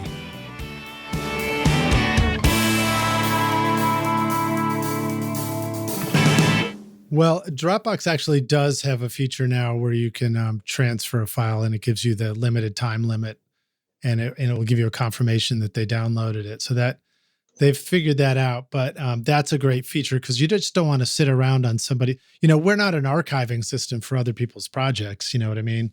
Exactly. Just because we mixed it or something. And now another tool that's great and worth checking out, Rockstars, is Samply Audio or Samply.app. And so you've probably been hearing about that on the podcast. And that one will let you send project links and collaborate where your clients can actually upload to the same folder. And then there's a whole commenting feature built in. So for mix revisions, you can have those all there. You can have all your comments go back and forth and kind of check off things as you take care of mix revisions and stuff like that. So a lot of cool tools out there to use. What do you want to talk about? I mean, we're up near the end here. What else is exciting for you in the software world? Or are you getting into any of these things like Atmos mixing or immersive sound? You talked about doing some surround mixes. Yeah, I've done some surround mixes, primarily 5.1. I'm feeling the call of the Atmos calling me, like, a call from the jungle. I know I have to lead into that forest, and I'm just simply waiting for the right time. But I know eventually the path will lead down there. I'm just, it's so exciting to be able to escape the confines of 2 channels. Yeah. And I'm looking forward to that. And like I said, I know I'll do it. I've been experimenting with it, with different systems that do surround. And I love the fact that Atmos has taken, a larger market share. A lot of things are being mixed in Atmos, distributed in Atmos. I've heard that Hollywood and Netflix only accept Atmos mixes now for their movies. It's a rumor. I don't know if it's true. Don't quote me. But if that's true, that's definitely going to help the widespread acceptance of the format, at least in the movie business, and hopefully will trickle down to the audio business. I also think if it were to take a hold, although there's still many questions to be answered, such as how does an Atmos mix, how does it go down to a stereo mix for people that are still on stereo, which will be the large majority, and make sure that it doesn't sound like crap. Those are questions that need to be answered. But I think it would help the music industry because it would finally be a format that requires better audio to be presented. Because we've just, we've just spent the last 20 years basically watching audio get worse and worse and worse. And we need something to save us from that. And maybe Atmos is the saving grace. That's an interesting idea. Yeah, that, the limitations of the technology and specifically digital has caused, the whole loudness wars. Basically, like, if here's the ceiling, now everybody's going to try and figure out how to get closer and closer to the ceiling of loudness and the limit of what's possible. And then along comes the streaming services and the, audio normalization function, which meant, okay, now being way up at the loudest point isn't where you want to be. You want to be in this sweet spot. And so maybe the Atmos will start introducing a new kind of reference level or something. Maybe that's not even the right kind of language to use around it, but just a reference for a target for mixing where there's sort of a quality, an increase in what's possible with the quality of the sound and the dynamics and the spaciousness and the frequency response. Obviously, and also I'm looking forward to the point where we're no longer talking about whether the Atmos mix sounds better or worse than the remix of the original. It's like, let's get past that point. Let's get to new creations and work with the new tools for what they are. When you think about all the different styles of music you work on, are there any particular styles where you think, oh, that would be really fun to mix with all this additional three-dimensionality to the sound? Oh, absolutely. I mean, three-dimensionality would help in any context because, and I'm not talking about like, you wouldn't do a string quartet and put the first violin behind you. It's not that kind of three-dimensionality, but it's the three-dimensionality you get from being in a space listening to that string quartet. So whether you want to get creative and pan things around like they're a crazy helicopter hovering around you, that's one thing. But the fact that you can create an environment that realistically represents what would be your listening experience of any kind of music in any space, that to me is exciting. Then, of course, if you're somebody like Jacob Collier, who has 1 million tracks on his sessions, then the possibilities are endless. He did a little Dolby Atmos movie recently where he's endorsing the technology, and I just can't wait to hear what a Jacob Collier record will sound like when all those tracks can come at you from 30 points. Yeah. All of that is exciting. But to me, the most excitement for me actually comes from the fact that we're elevating the acquisition and sound quality from what it used to be to the base of 24-bit 96K. So all the things you said are absolutely true and correct about, compression and levels. But to me, it's already an improvement that we're going, if it gets widely accepted, that we're all going to 2496, that's going to be our standard and not 16 bits, 44 like the CD was, or worse, 320 kilo BPS MP3s, or even worse, like godforsaken Spotify makes us, listen to, for those of us who do, because I don't. There's a reason why I use Qobuz as a streaming service, because over there, almost everything is at 2496. And if it's not at 2496, then it's at 1644, but it's never below that. That's like their baseline for quality. So, not to repeat myself, but I'm hoping you'll take a hold so we all jump up to 2496 and work up from there, because I'm already doing 32 bits at the studio. Yeah, tell us more about Qobuz, because you sent over your playlist on that in that format, and that was actually my introduction to it. So tell the rock stars what that is, and I guess is that something we should be checking out for? Absolutely. Qobuz is a streaming service just like Spotify. It's spelled Qobuz. They're originally French, but don't hold it against them. They're beautiful people that care about sound. They've been around for many, many years. And they have a very strong US market presence now. They exist in most other countries, not in all of them. So if you are listening to this podcast and you're not in the US or in France or in some of the other European countries, you have to check whether they're available in your country. But they work great. They have a beautiful user interface that, in my opinion, is far superior to that of Apple Music or Spotify. Like I said, the lowest quality music they have is 16-bit 44, which is CD quality, nothing below that. And it goes up to 2496 and even 24192, if I remember correctly. Other major advantage of Qobuz is that they pay their artists fairly. And by fairly, I remember reading an article where they said they pay 13 cents per stream to an artist, which compared to the 0.0003 that Spotify pays, I think puts them in a position of at least we should pay respect to what they're trying to do. I will say the truth, their catalog is not as deep as Spotify's, but I would say it's 90% there. Because I tried them years ago and their catalog was like 20 or 30% there. And now it's like 90% there. It's very rare that something it's on Spotify is not on Qobuz. And in fact, I found sometimes the opposite to be true as well. So I would definitely give them a try. I'll also describe, so, with your link, when I click on it, it opens a dedicated page that was just you and just that collection of songs. And so in that way, it feels kind of nice where it's like, oh, I'm not immediately being distracted and tried to pull over in 10 different directions to go listen to something I wasn't interested in. I'm just presented with a playlist of songs that you were hoping I would listen to. So exactly. That's a pretty cool feature that might be worth checking out.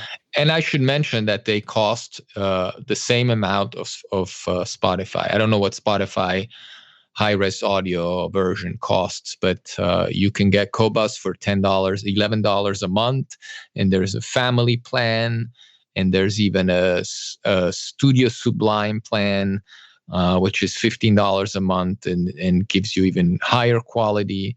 And you can do all the things you can do on Spotify, like save to your phone for when you're flying or things like that. So, yeah.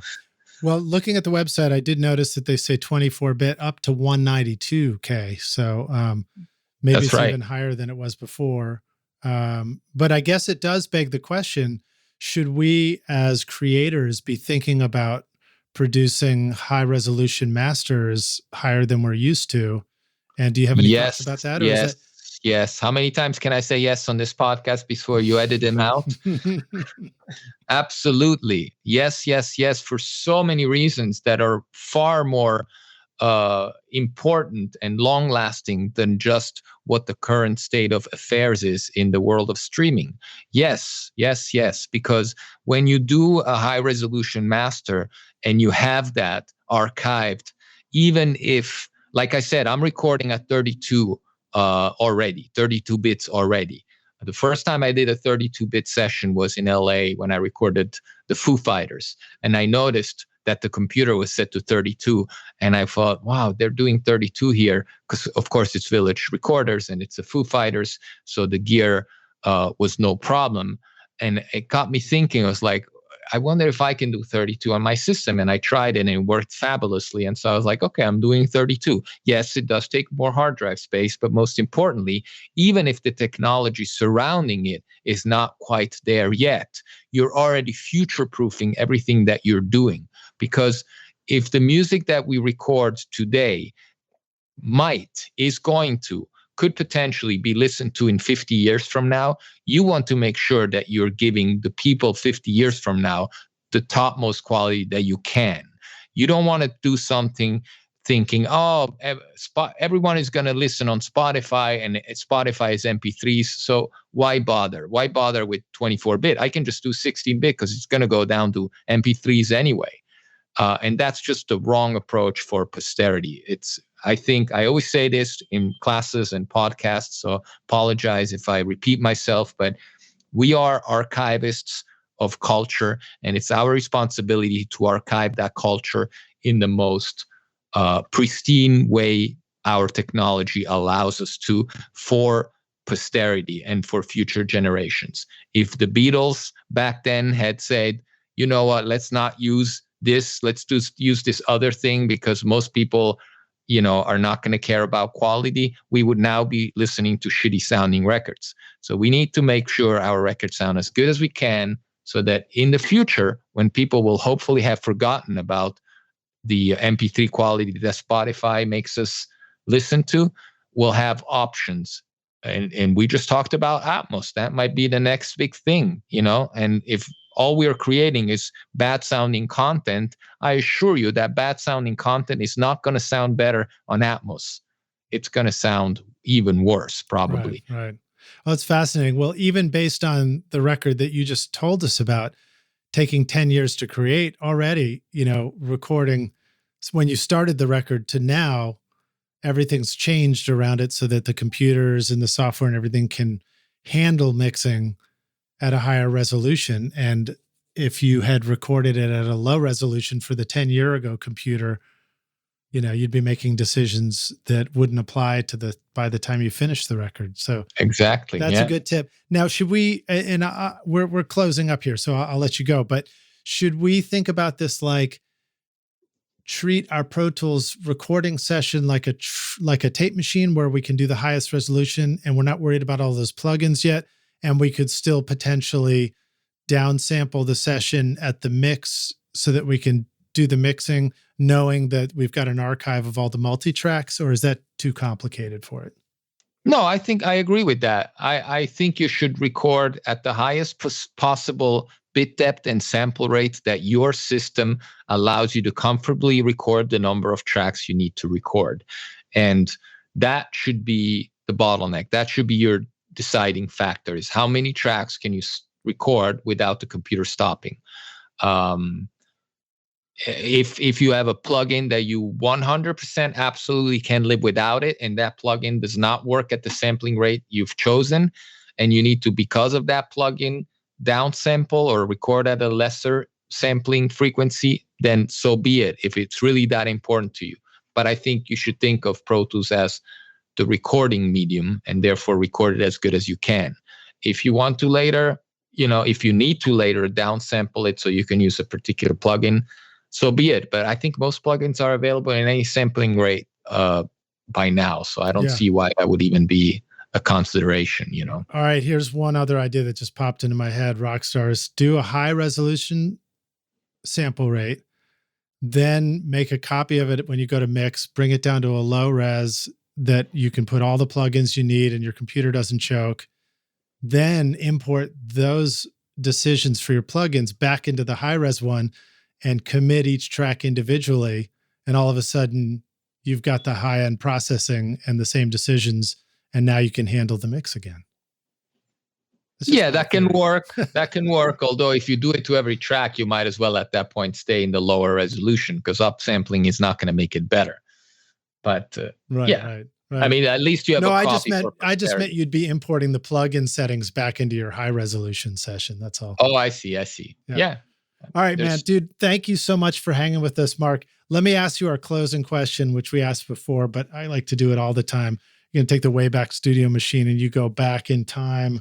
I don't know, maybe you're just going back a handful of years and you're saying, listen, slightly younger Marc, here's the single most important ribbon mic you need to create as an object in your next Atmos mix.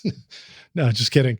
You go back in time and you find yourself and you say, listen, dude, here's the single most important bit of advice I want to give you to be a rock star of the studio yourself. I don't remember exactly what you said last time, but I'm sure there's probably plenty of advice you want to go back and give yourself. What do you think of when you'd like to go back and give yourself some advice? I wish I had listened to the old podcast so that I could know what I said. I'm afraid I might say the same thing I said then. But if you catch me on like this unprepared, but my first thought is to listen.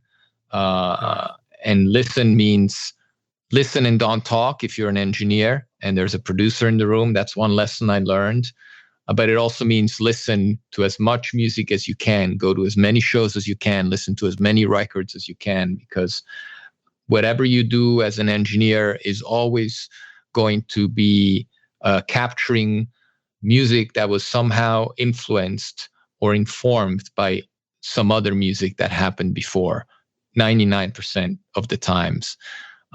So the more informed you are about what the origins are, where that comes from, that it is that you're recording, in a better position you are. I make it a point to go to as many shows as I can. I'm going to one tonight. I'm going to go early so I can catch the 2 opening bands. I try to go to a show every night of the week if I can. Nice, man. I try to listen to records every day when I can.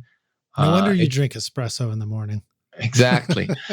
You just got to listen. You cannot record music and not know the origins of music. Yeah, good tip, man. And if you shared that last time, then that's just how important it is. We got to hear it more than once and be reminded. Yeah, absolutely. Thank you again, dude. Great to hang out with you. Thanks for all those great stories about you bringing to life all these beautiful microphones and bringing them back into service for everybody. It's an honor to hang out with you.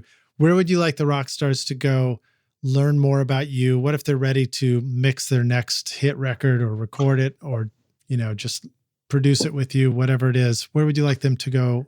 I'm very easy to reach. All my social media is first name and last name. So that's MarcUrs like Sam, ELLI. So Instagram is @Marc Urselli. Facebook is /Marc Urselli.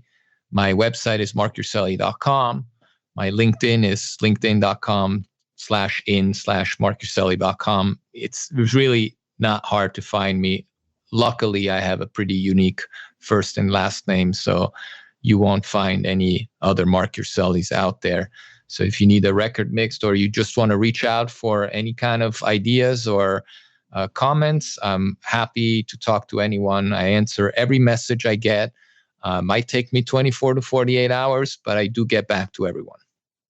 Well, dude, we appreciate you hanging with us. You're a wonderful teacher, and we appreciate all the effort you're putting into sharing all this knowledge with the rest of us around the world. So thank you, man. And it's great to hear from you. And I look forward to meeting you in person.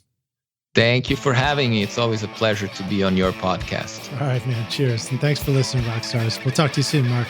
All right. Take care. Thanks so much for listening to Recording Studio Rockstars. If you enjoyed the show and want to help make it better, then please share this episode with your friends on social media and leave a rating and review on iTunes to help the podcast reach more rock stars like yourself. You can click directly over to iTunes or go to rsrockstars.com/review for an easy explanation. And remember to hit the subscribe button to keep up with weekly episodes. And if you're ready to make your best record ever now, then head over to Recording Studio Rockstars Academy, where you can start with my free course at mixmasterbundle.com. And if you want more free content from Recording Studio Rockstars, all you have to do is go to rsrockstars.com/email. Again, that's rsrockstars.com/email to enter your name and email, and I'll keep you in the loop with articles, videos, podcast updates, and even free gear giveaways for your studio. Just look for the link in the show notes below. Thanks so much for listening, and thanks for being a rock star. I'm Lij Shaw, and this is Recording Studio Rockstars. Now, go make great music. Recording Studio Rockstars would like to give a big thank you to our amazing sponsors who help make this episode possible. API, OWC, Spectra 1964, Samply, Atom Audio, and Isotope. Remember to use these coupon codes for special discounts. At isotope.com/rockstars, use the coupon code ROCK10 for 10% off any plugin purchase, or start your extended 30-day free trial subscription for access to many plugins. At samply.app, sign up for a free account with unlimited projects, and use the coupon code RSR20 to get 20% off the first 3 months when you're ready to upgrade to a pro account. At recordingstudiorockstars.com/academy, use the coupon ROCKSTAR for 10% off any course for a limited time. You will find links to all these awesome sponsors in our show notes. These are all things I highly recommend for your studio. They're going to help you make your best record ever. I would also like to thank our fantastic team here at Recording Studio Rockstars, Vlad Weselchenko, Braden Stremming, and John Richardson for additional podcast and video production. Thanks so much for listening, and we'll see you in the next episode. Cheers.